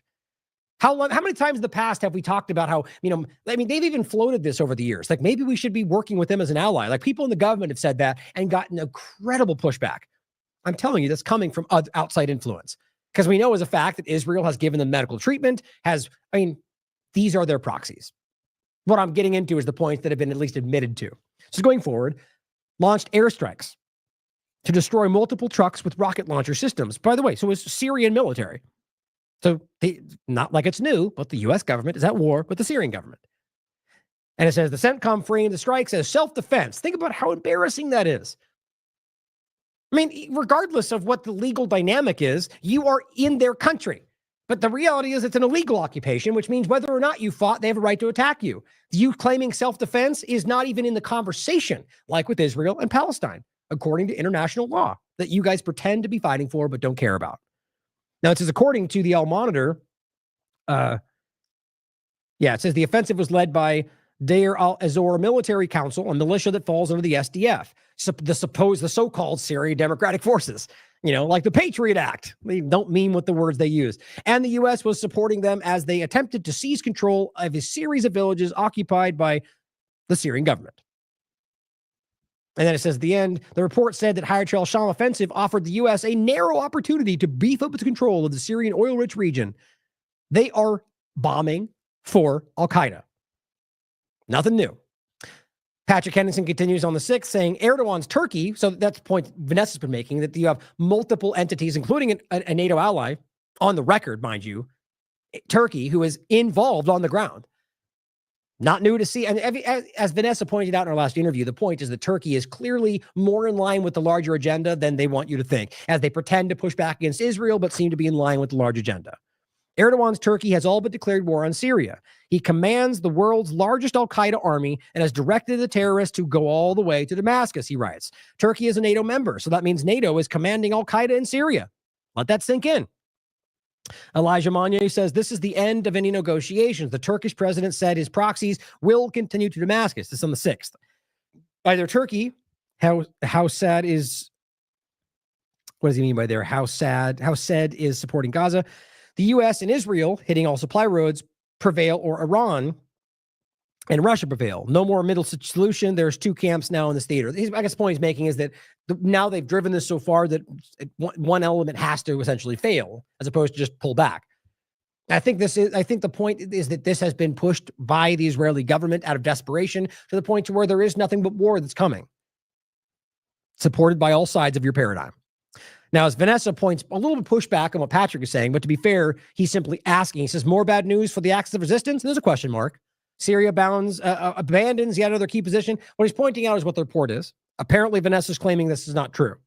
So he's reporting that the SDF forces have taken control of certain Syrian-controlled locations, which is one point that she keeps making. Now, this is for you to decide. It's very difficult, especially in the midst of these things happening, to get a definitive answer, especially from government information. Vanessa's on the ground, so I do think that adds a more insight. But you could decide. Well, her argument is as the Syrian forces have withdrawn, as we were talking about earlier, from the northeastern outposts for the reason I stated earlier, and consolidated forces at Maidin base, Al-Bukamal, their Azor bases. They have established a fortified perimeter around the area. There's no truth, she says, in the rumor that the SDF have taken control of these areas. Please stop helping the enemies of Syria, she says. Republican Guard have withdrawn from 7 villages, but are replaced by the Syrian 5th Legion in coordination with the Russians. So again, the point is a strategic move, not necessarily being blown out of the water and being taken over cities, which is how it's being reported. But I guess we'll find out, I'm sure, as this continues, because it doesn't seem to be de-escalating. Fiorella Isabel says the same thing, shared by Vanessa, this on the 7th, or it says, leans into the same point that we shouldn't be taking all the BS online for face value, which is always the right thing to be thinking. She says, please read. Now, this is a statement put out by Alon Mizrahi. It says, quote, I think we, as the anti-imperialist camp, need to chillax a little bit with the Syrian doom and gloom. First of all, we need to remember that we are drenched and drowning in Western propaganda, including in Arabic, including from authentic-looking accounts. Syria, grief, and despair is their goal, and they are working to achieve it nonstop. It is a big part of the strategy. We are in a media and consciousness environment created by and for imperialism. We need to remember this. Now, I'm not claiming, he says, that things are nice in any way, but what we are seeing is orderly retreat, not chaos and disintegration. So it is an important distinction. This means there is a functioning central Syrian command, and there is discipline. Additionally, the point is that if you look at the corporate media reporting, it is hair on fire, Syria's falling kind of stuff, and it doesn't seem to be the case. Additionally, he says, remember this. And also, I should add, not corporate media, but always recognize the interesting overlap, because right now, corporate media is doing that. Guess who else is doing that? Supposed alternative media, rather than mainstream alternative media. Maybe you should recognize the correlation there. But it says, additionally, remember this.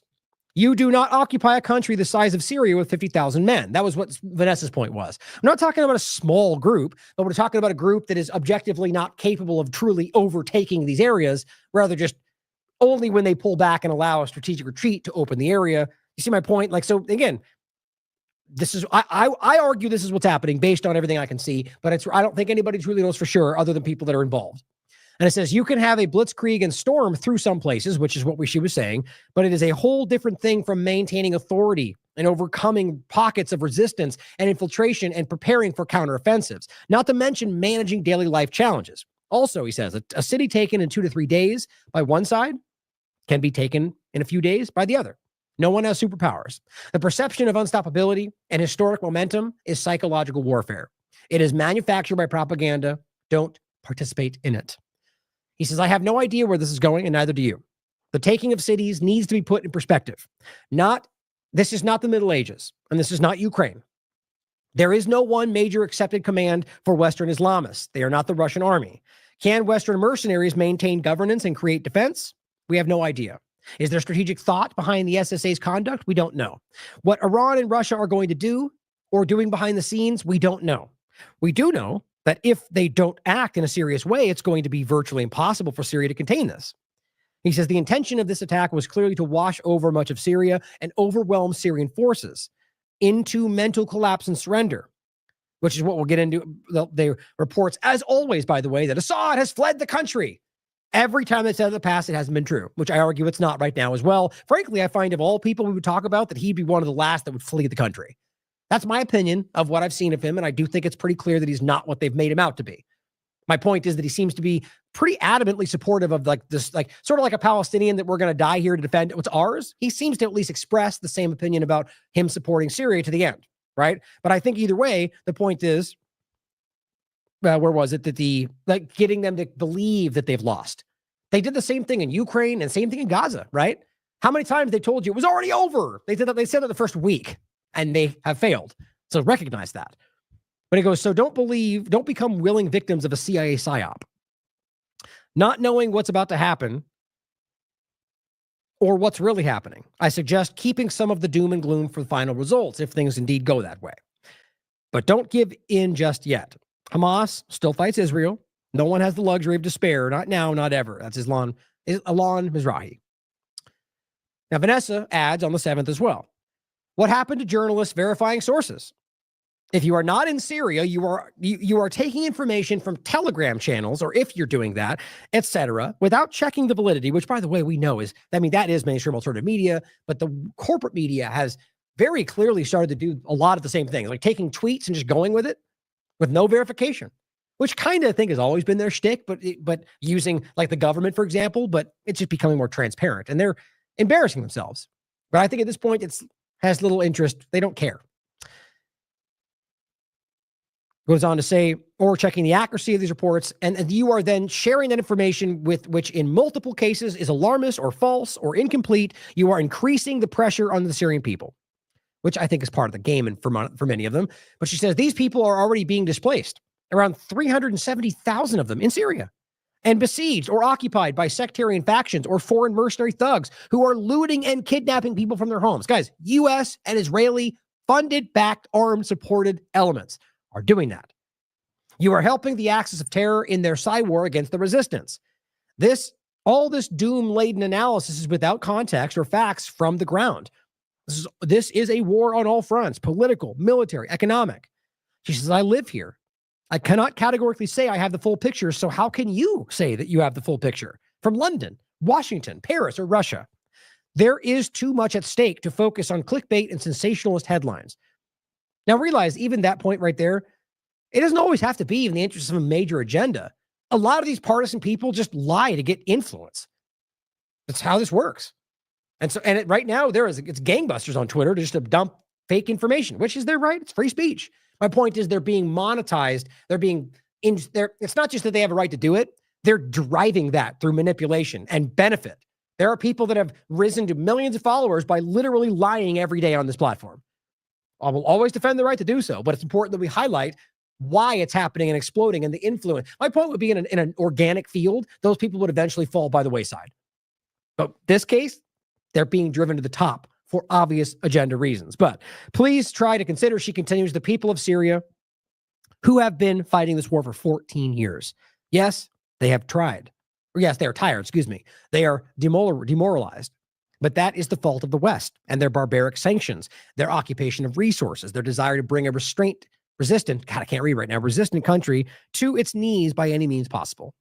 If you are going to be fooled by the rebranding of ISIS and Al-Qaeda, by a few well-placed CNN or PBS interviews, you are already lost because you have forgotten history and you are being manipulated into abandoning the people who have resisted these predatory agendas for decades. Battles have been won and lost, but the war is not over. And here's antiwar.com from today, reporting, again, from the high elevation view, Al-Qaeda-linked militants advance, and the report, which we should be skeptical about, is they're claiming that they have encircled Damascus. Now it goes on. I think in general, my point on this is hypothetical. It says on Thursday, Islamist militants captured the major city of Hama, which is what people are pointing to in the context of a strategic retreat, meaning that they have had 2 of their 4 biggest cities in Syria. Just 2 days later, their territorial gains have expanded markedly, and they're now in the process of seizing one of the last 2. Now, my worry here, my opinion, is that what we're seeing is the fact that this original effort didn't get the response they wanted, and I think that they're pulling out all the stops. They're mobilizing efforts to actually make something, whether it's just the design to destabilize and disrupt the arms transfers, or ultimately to actually take Syria. I do think they've kicked this up since we last spoke to Vanessa. And we're seeing this continue. And realize the main point today is that this is being driven by Israeli U.S. proxy forces that we can prove. And that's being broadly reported, even on people that are somewhat corporate media. So the thing you have to realize is not only is that so transparently that they're destabilizing a country for Israel, but that they're doing so using the very elements they're all pretending they've been fighting, and just taking the mask off, just basically admitting that they work with these people, everything about this, the war on terror, 9/11, all of these things are on the premise that they're fighting those groups, and now they're bombing for them. Realize, again, that's not new, but the fact that they're beginning to make that obvious, almost admitting it, I don't know if you want to call it desperation or a part of a new agenda or to change the conversation from Israel. I don't know, but we need to make sure we're being honest about this.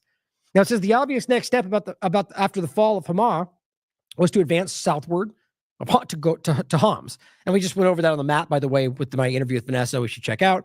They did, it says, but other forces with the Hayat Tahrir al-Sham forces have gone around Hamas. I think that's just badly typed. Have so gone around Homs and further south yet. The Hayat Tahrir al-Sham is a merger of Sunni Islamist factions with historic ties to Al-Qaeda. Now, it is, guys. As Vanessa's reported, they just changed these names of these groups. And they do break off and create new, but they just simply change their names, give them a facelift. It's happened more than once. In some cases where literally nothing has changed, they just change their name and then act like the whole thing's reset. But so it says on Sunday morning when they first reportedly entered Homs itself, it's saying the thousands of residents have fled. Imagine being, like with Palestine, but in Syria, the same. They've been dealing with this for so long, decades, constantly wondering whether they're going to be bombed or have to flee their homes. I just, same point as always. If this was in Martha's Vineyard or in Tel Aviv, quite a bit different, don't you think? Why? Are they not human beings? But because your governments dehumanize them, somehow that's okay. Now it says perhaps the most significant aspect in the advance is they've taken provinces further south. They say they have taken the Quintero province. Now, all of this should be taken with a huge grain of salt, which borders the Israeli-occupied Golan Heights. Now, that would make sense to me because they realize that there's proxy elements that work within that area that are terrorists that they've already treated, that we talked about in the past, that they just would advance from Israeli territory to take Syria. It says Israel seems to be supportive of the idea that Islamist jihadists. This actually really does stand out to me. Oh, I forgot that I did the highlighting. I'll just read from what I highlighted then, since I did it for a reason. It says Israel seems to be. Oh, that's where I started right there. Israel seems to be supportive of the idea of Islamist jihadists. The very thing they claim that is their biggest threat that we all have to fight seem to be okay and even supportive of those things taking over the border on their country. Though they have shored up the forces along the Golan Heights, Israel is said to be preparing for the collapse of the Assad government. Same thing as before. Why does it suddenly make sense that they would be okay with that happening when their entire premise for the war on terror was we have to stop those forces? But it's okay if they build up on our border because Assad? It reveals their hand, guys. It's never been about those forces. In fact, we need to find, again, for the 15th time, those are their forces. That's why. Israel has also warned Iran against sending arms to Assad. Why? Because they don't want that. Even though there's no crime taking place, this is the Syrian government elected leader and the Iranian government and their allies, and they exchange weapons. The only reason we pretend that's bad stuff is because the U.S. screeches about terrorism and says they're not allowed to do what we do worse than anybody else in the world. And arm far, far, far worse people in the world. Groups like Israel and Saudi Arabia and the moderate rebels and any number of other groups that are literal terrorist organizations, and they're pretending that Iran helping Syria fight against illegal occupation is the bad guy stuff. And it says, reportedly began evacuating some of their personnel from Syria. They're claiming Iran has, but again, that could be propaganda for all we know, in the event of fighting worsens. Iraq is reportedly also considering sending aid to Assad. Think about that. Iraq, who's occupied by the United States, while the U.S. fights in Syria. I mean, it's interesting. And it says, though Hayat al-Sham has threatened to expand the war into Iraq if they get involved.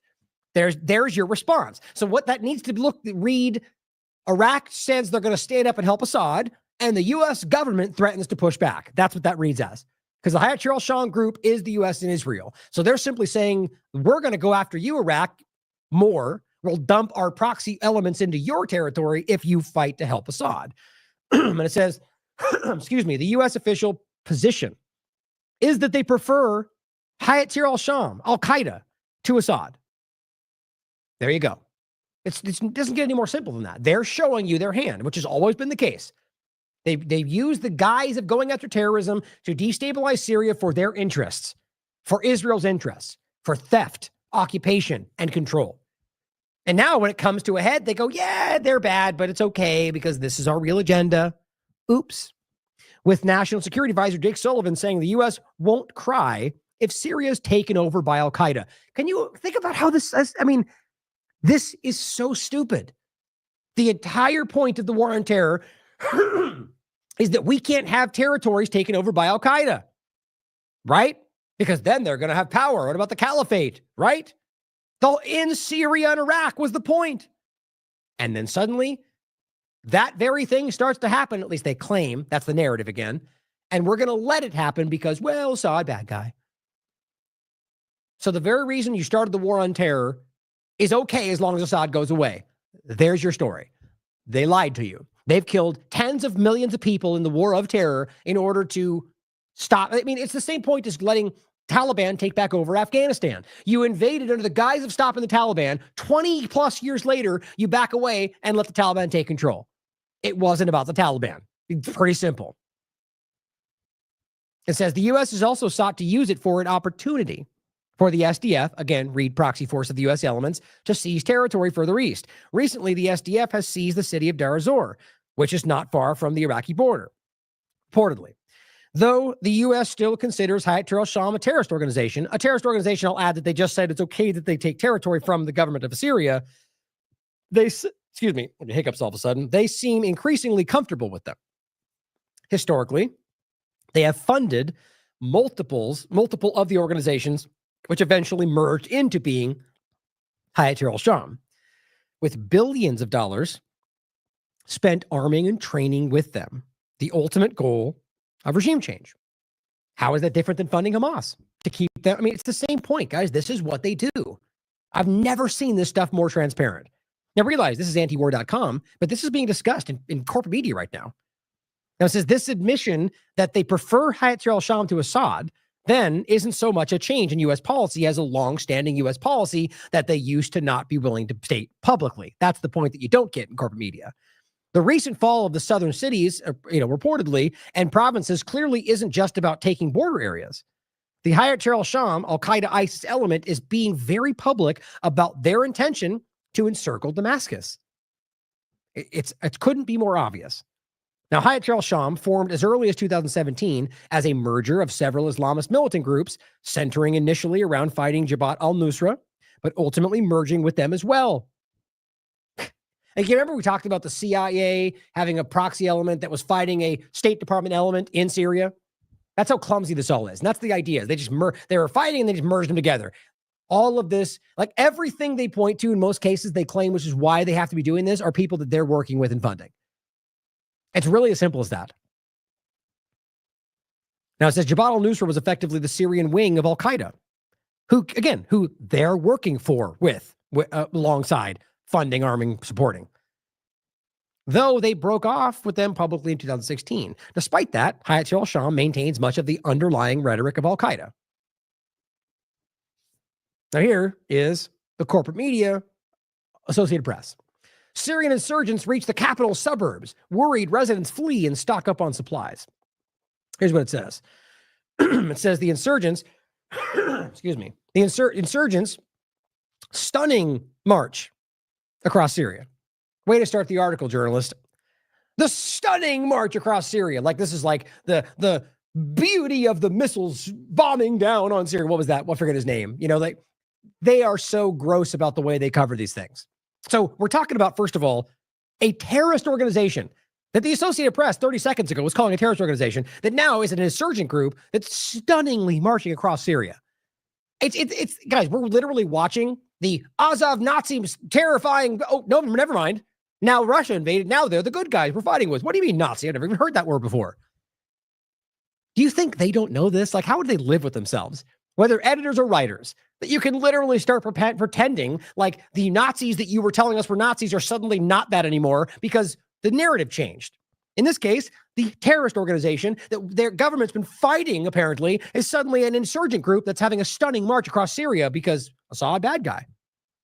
It's embarrassing. It says they reached the suburbs of the capital with the government forced to deny rumors that Assad has fled. Even the way they say that, with the government forced to deny rumors, you just said they were rumors, so why would it be forced to deny them? That's meant to imply that they're lying. I think it's pretty clear that they're not lying, quite frankly, but again, we'll have to wait and see how it plays out. They have an agenda here, guys, and this is even Associated Press makes that clear when pushed. The advances in the past week were among the largest in recent years by opposition factions, led by a group that has its origins in al-Qaeda. That's even them saying that. It is considered a terrorist organization by the U.S. and the United Nations that they're currently supporting, and in reality is a group that they're funding, arming, and supporting and working with. It says they've met little resistance from the Syrian army. That's not true. Now, there's strategic retreats, but again, it's the way they frame this is really dishonest. The UN Special Envoy for Syria on Saturday called for urgent talks in Geneva to ensure, get this, an orderly political transition. I mean, guys, we're talking about a terrorist group that you guys call a terrorist group that is fighting a government who, and arguably has not seen some wave taking over the country, and they're talking about orderly transition. Shouldn't it be, hey, let's stop this terrorist group from fighting a government that is part of our organization? I mean, my God.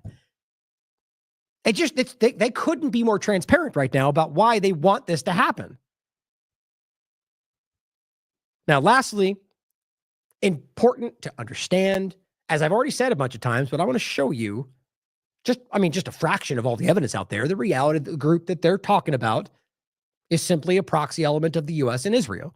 As Vanessa Billy writes, according to Zionist media, the sectarian terrorist gangs that massacred more than 200 civilians, including children, in Sweda City and countryside in July 2018, which she covered. And then she has a report down here you can read, which, by the way, Minpress News. Hey, look, no metadata. I'm telling you guys, there's a reason. There's this selective censorship that's everywhere. Because I almost even missed that. The point is you don't see the metadata because they don't want you to see it, guys. The point is Zionist media is claiming that the group that killed 200 civilians, more than that, in 2018, are suddenly here to liberate the same areas. This is what's being reported in corporate media. Or in some cases, but specifically Israeli media, the idea that the terrorists that even they were calling terrorists are there to liberate Syrians from the bad guy Assad. They're desperate. They have lost the plot. They don't know what else to do. How else do you describe that? If they had time, they probably would just create a new group. They don't have time for that. Now, she goes on to report in 2018 that they massacred all these people, and you can read it for yourself. Now, she says at 4 a.m., the terrorist group approached. Oh, this is the same thing. So all this is about what happened in 2018. And the point is, this is the same group. And now today, they're suddenly on the good guy side. And this is not new, by the way, and I'll get to that in a second. Now, this was Jeffrey Sachs. I'll just play the first part of this, just simply telling you his opinion, which I get was already pretty clear what he said before. Here's another part of it, though. Let me just start with your overview of what is happening in Syria and how significant you think it is. I think it's interesting, as you pointed out, the U.S. Calls HTS a terrorist group, but obviously the U.S. is part of what's happening these days. Jake Sullivan said, well, yes, it's a terrorist group, but it is giving Assad a run for his money. Wink, wink. This is a U.S., Israel, Turkey operation. It is part of Netanyahu's long-term game plan that goes on for 30 years to overthrow governments throughout the Middle East that back the Palestinian cause. And they did apparently. And that's the general point. You can watch the whole thing. That's parts of things you see in the logger clip we showed before. But the point is simply that it's just Jeffrey just casually pointing out this is just proxy terrorists that they fund. It's amazing how much is leaked out. But yet, weirdly, this is the most obvious part. The Western corporate media and the Western politicians are just in lockstep, willing to deny it. Apparently, to their arrest, whatever the end game would be. It needs to show you how broken this really is. Not left, not right, all of it. They are completely overtaken by something. You can decide what that may be, but they are willing to ignore, to lie about, to obfuscate some of the most obvious things we've ever seen. I think it's because they could potentially end up in a jail cell, quite frankly. But we know this is exactly what he just said. And as Aaron points out, one of the problems with being told to blindly cheer on the, quote, Syrian revolution, well, is that the key participants aren't even Syrian. It's lazy. It's obvious. And you could check it out for more. Check out Aaron's work in general. As the squirrel points out, even Reuters, December 2nd, it says Reuters now reporting what everybody already knew, but was pretending not to, that the reactivation of the Syrian fascist proxies by the U.S., NATO, Israeli empire, with Turkey playing a key role, is to force Syria to block supplies to Hezbollah so as to enable Israel's conquest of Lebanon. Now, that's one of the most obvious aspects. I don't think it's the only part. But as it says right there, the U.S. and the UAE have discussed with each other the possibility of lifting sanctions on Assad if he peels himself away from Iran and cuts off weapons routes to Hezbollah. So as long as you're willing to stop supporting the ongoing resistance to your genocide, then we'll pull back our terrorist forces? Yeah. I mean, it just could not be more lazy and obvious. Again, we'll play to start. Here's what Craig Murray has to say. This is the truth.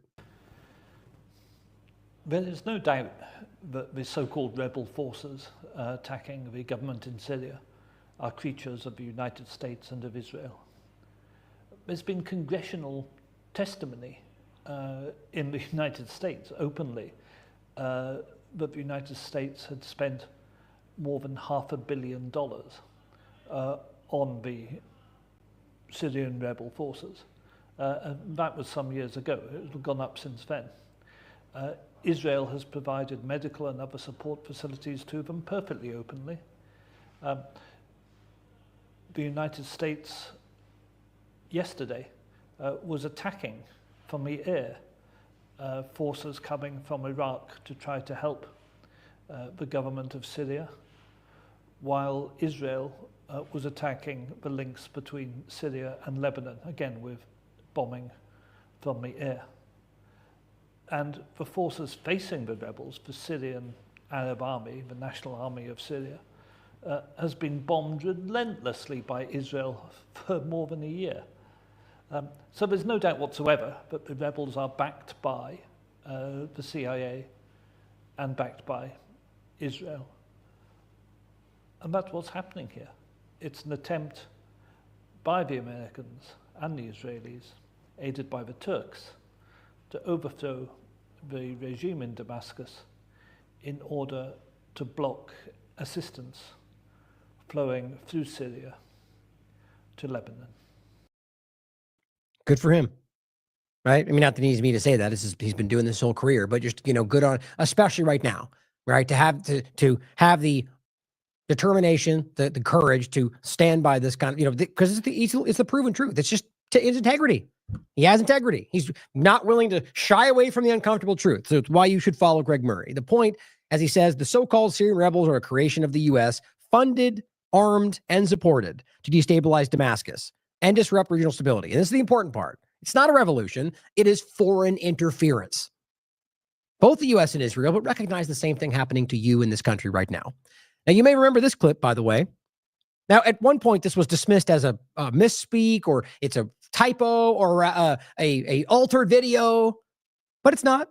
It wasn't then. It's not now. It's just more obvious to anybody that might just be casually paying attention. Here's what Obama said a long time ago. As I've said before, this aspect of our strategy was moving too slowly, but the fall of Ramadi has galvanized the Iraqi government. So with the additional steps I ordered last month, we're speeding up training of ISIL forces, including volunteers from Sunni tribes in Anbar province. Now, the point is ISIL forces, right? It's the Islamic State, was it in the 11th, I think. The point is that there are different levels of like ISIS, ISIL. It's a terrorist organizations. That's the point. Now, it was at a time when that was less known, but the reality is that's the moderate rebel overlap. It's just never been more clear. They're funding and arming the terrorists and pretending to be fighting them. Guys, that's their shtick. That's exactly what Israel's doing. Now, you could argue that's because of Israel's influence, but either way, it's happening for both of them. And the UK, for that matter. As Max Blumenthal points out, the FSA currently participating in the, quote, liberation of Syria promises, quote, guess what? Full peace with Israel and the prompt abandonment of Palestine. Gee, what? I mean, you can't, it's like they couldn't have waited an extra 30 seconds to put that out there. The point is that just is desperation. The group they're claiming is fighting for Syrian liberation is immediately putting forward that what they're going to do is they're going to deal with Israel and abandon Palestine, because that's what Israel's funding them to do. And they want this, just like the fake Iranian revolutions, they want it to seem that's what Iranians want. It's not what Syrians want. It's easy to prove. He says, which is why the West and Israel armed and managed the FSA in the first place. Syrian rebel commander urges Israel to support uprising. It's just so lazy. Here is William von Wagenen, first Miss Moneypenny says, Miss Moneypenny says, in response to Vanessa, again, remember being censored. I said earlier in the show, she's being censored by Twitter for posting stuff about this, for trying to post videos, her post being shoved into drafts. This person responds by saying, these people are part of a Mossad psyop. They want Greece to legitimize Syrian occupation by aiding a pseudo-Kurdish state, which is completely void of legitimacy and a construct of Mossad to annex and occupy U.S. Syrian oil wells before the war with Iran starts. It says the U.S. must help establish a land corridor in Syria. This person responds by saying, this is the reason why the U.S. kept ISIS cells active in the Badia Desert for all these years, aiding them from the occupation base al-Tanf. They've been murdering Syrian soldiers and shepherds and the truffle hunters in the desert for years now. How long have we talked about this? Whitney wrote about Al-Rukban camp as a what you call it, an internment camp from Mint Press News a long time ago. We've talked about Al-Tanf many times, the breeding ground. There are reports of rape and torture there. I mean, this is coming from international bodies. Now we can see they clearly maintained it, one, to block one of the important land bridges or channels for shipping weapons. There's one more to the northeast, and there's one now, this would be more to the south. That's where Al-Tanf is. And the point is, they have now shown you why. They've now activated those forces. Now, again, back to the Greater Israel point.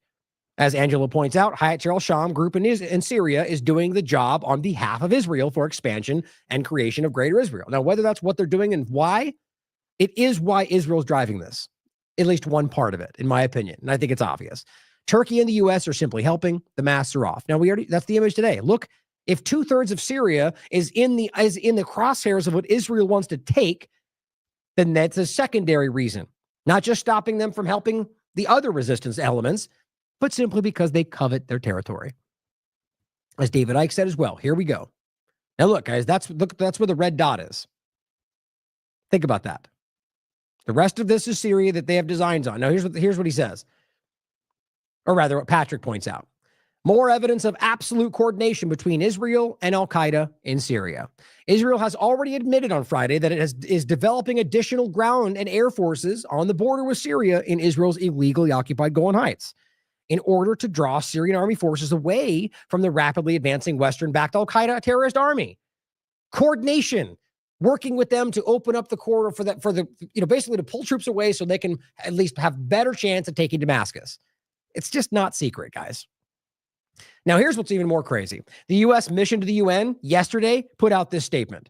It says the UN Security Council voted to permanently enshrine a historic humanitarian sanctions carve-out into the UN 1267 ISIL al-Qaeda sanctions regime, co-written by the United States and Switzerland. It says it is critical that sanctions don't impede the work of humanitarian aid.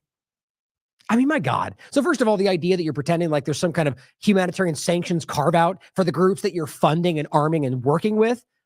But on top of that, isn't the UN Hamas? I thought we're all been told that we're not supposed to listen to them. Anyway, the bottom line is to make the point that they're pointing to a group that they're funding, that they're working with and acting like, in the same context that they're a terrorist group.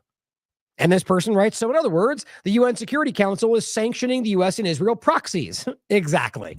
And this is just a historic, and sorry for the bad resolution of this clip.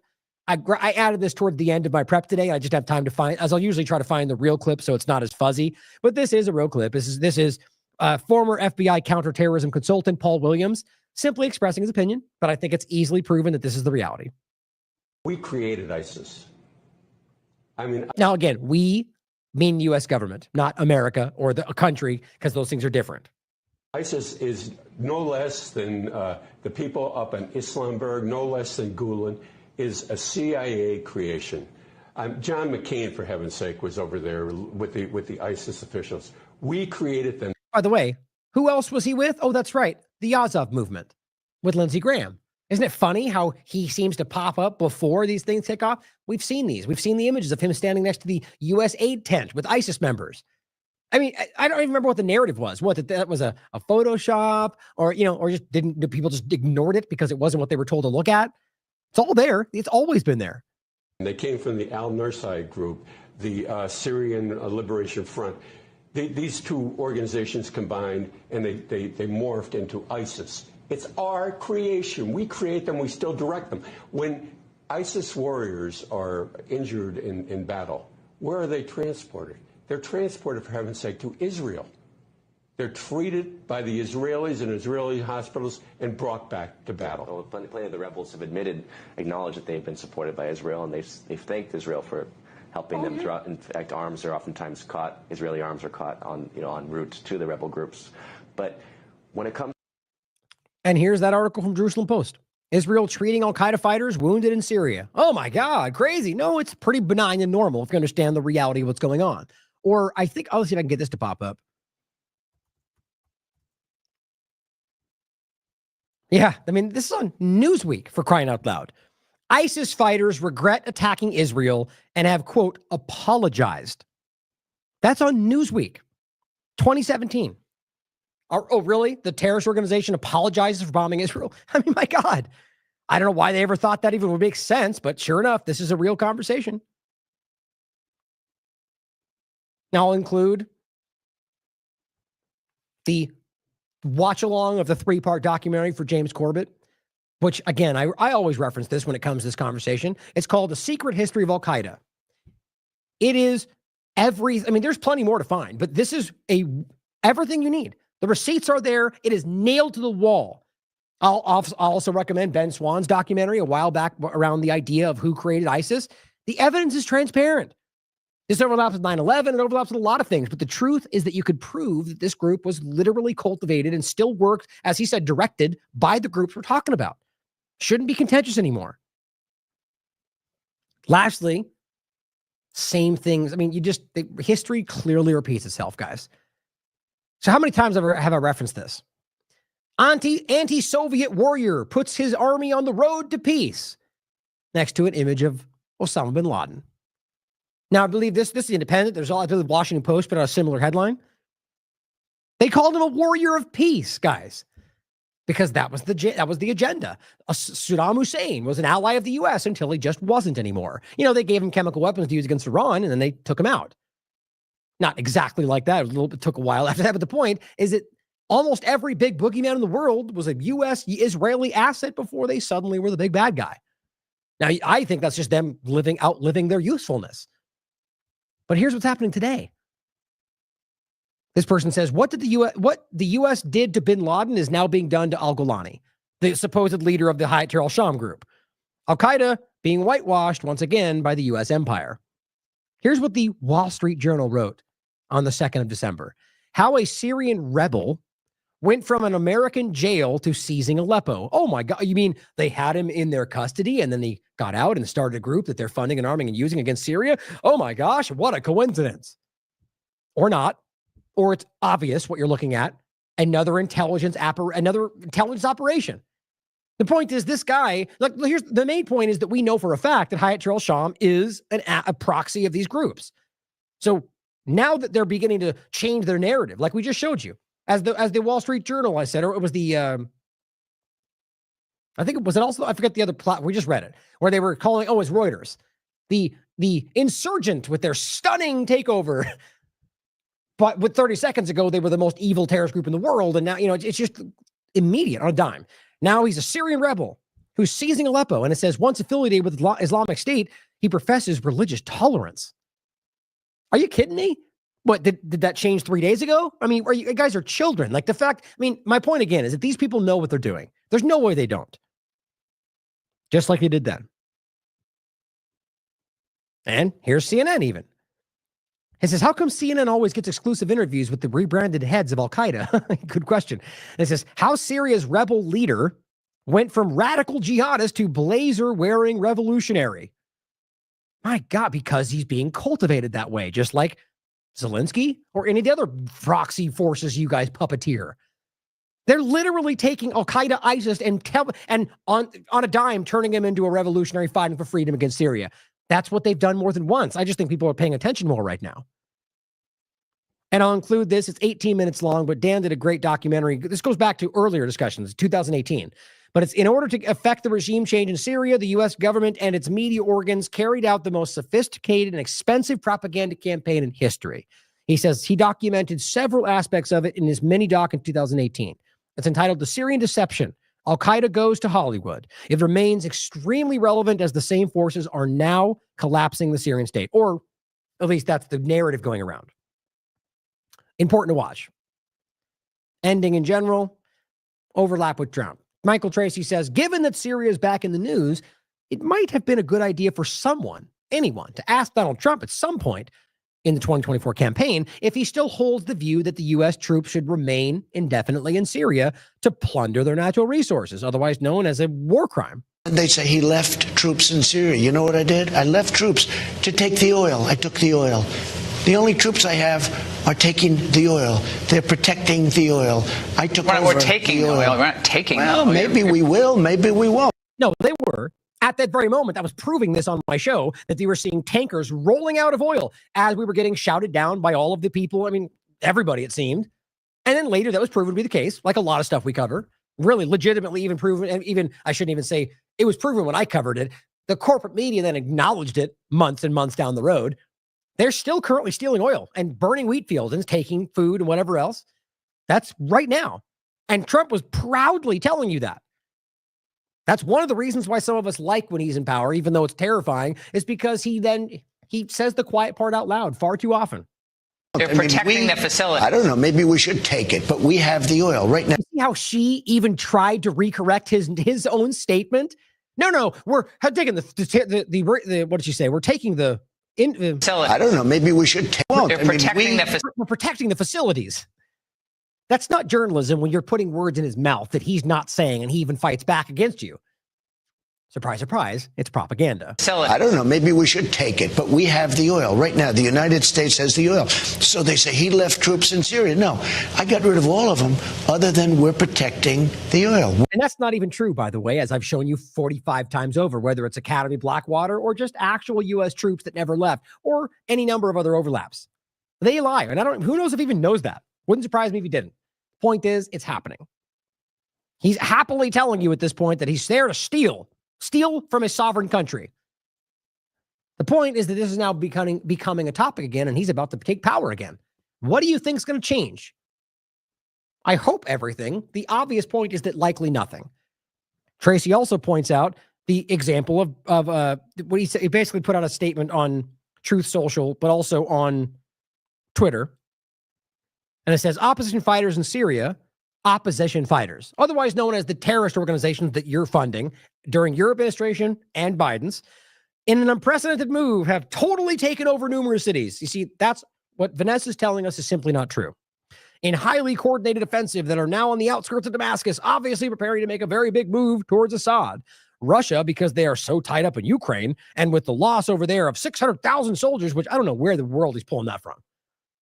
Let's be clear about this, guys. As even people in the corporate media are acknowledging, Russia did not lose any. Russia is winning in that situation. So too is, well, depends on what you mean winning in the context of Palestine, but Israel's losing in what's going on there, both Lebanon and Gaza. So this is just narrative control. Either he thinks it and is that far out of the know, or he's lying to you. It says, seems incapable of stopping this literal march through Syria. Well, as Vanessa's pointing out, these are calculated moves from Syria and Russia. And we'll be able to find out coming soon, I argue, whether that's the case. But I think it's important to keep in mind what he was telling you once we know that. And we look back. Most of them, that if he is wrong, won't look back and acknowledge that he lied to us. He says, a country that had protected for years. Interesting how he then admits that Russia's protecting Syria. Now, in some cases, they want you to think that because they want you to think Syria bad guy. But what's interesting is in most cases, they make it out to be Russia coveting Syria, trying to take more territory. Because you don't want them to be seen in the light of protecting, because it makes them into be the good guy. But this is my point, right? He's just clumsy. He does a bad job with this all the time. But my point is in a good way for us. But he goes on to say, this is where the former President Obama refused to honor the commitment to protecting the red line in the sand, because of the lies of chemical weapons attacks that Obama was carrying out. And all hell broke out with Russia stepping in. But now they are, like possibly Assad himself, being forced out. He's just tapping into the corporate narratives, guys. This guy's an insider. And he says, and may actually be the best thing that can happen to them. Right. Losing the leader that has held together a country that you all wanted to break into a million pieces. Hardly. There was never much of a benefit for Syria for Russia, other than protecting an ally, other than to make Obama look really stupid. Because that's all it's about. Petty, small divisions. That's how people see the world, guys. In any event, Syria is a mess because of you. And the government of the United States, but is not our friend. And the United States should have nothing to do with it, he says in capitals. This is not our fight. You think how embarrassing it is to say that? You're occupying Syria, moron. You're literally in Syria right now because of your argument to stay there. And it's not our fight? Even though you literally just bombed. Now, of course, that's Biden's administration. You're going to do it too when you get into power. Mark my words. They just bombed in support of a terrorist organization. But even if you want to pretend that he's saying that we shouldn't be doing that, you can't pretend like we're supposed to back away like Jake Sullivan said and say, hey, we're not involved. Let them take over. It's up to them. That challenges everything you've built your entire narrative on before this. I just hope people can be honest about how dishonest this all is. And as Richard Medhurst said in his same post for Twitter, the thief who stole Syrians' oil, burned its crops, and acted as a real estate agent for Zionism says, don't get involved. How rich. I agree. Now, I'll end with this same clip that I played the other day. So I really do want people to think about the same conversation we've had many times about this, about whether it's Syria or anything else. We all see what's going on. And I don't mean that as a hyperbolic statement. I think it's very obvious that the vast, vast majority of the world, if not everybody, because it's just that clear, are aware to some degree what's going on and have just chosen sides around it. Or in some cases, that would be, I guess, they'd be opening there people that just don't want to see any of it. Don't watch anything, don't care. Like that, I'm sure, is a caveat to all of it that are just completely outside of the knowing anything. But I think people who are in any way paying attention, it's not hard to see what's happening. And so whether it's Syria or Palestine or Lebanon or the Sudan or Haiti, any number of other locations that they're actively all participating in, raping, robbing, stealing, destabilizing, stealing resources. I mean, it doesn't stop. The point is that we do see it. We can all acknowledge that. And the question is, what are you doing about it? Not even to say that you have to.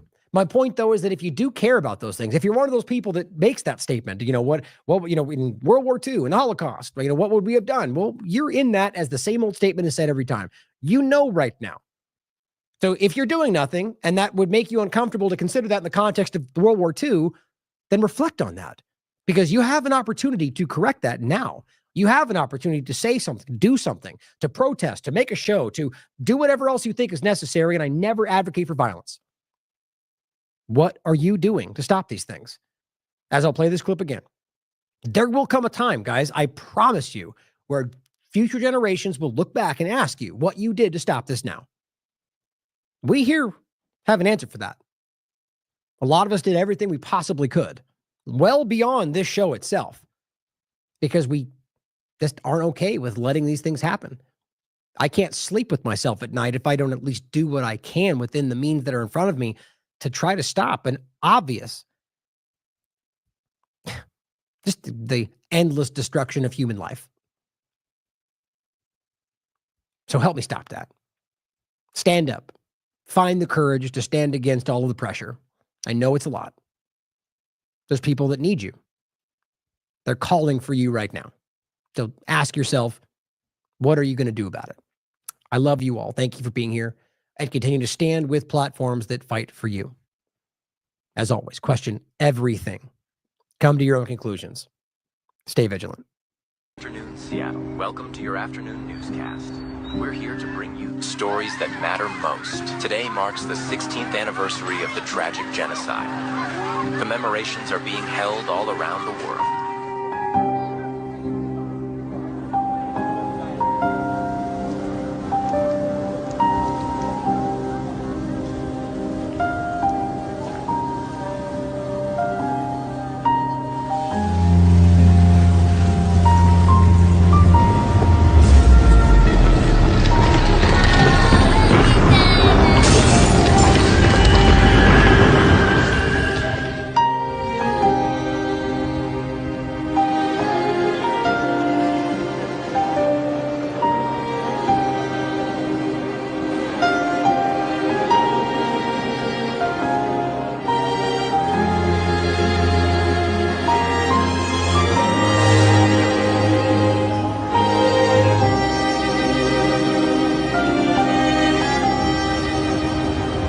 아무것도 안 하셨어요.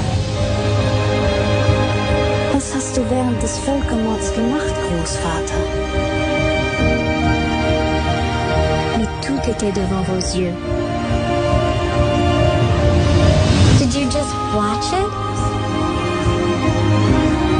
زي ماما بينما يقتل أطفال مثلنا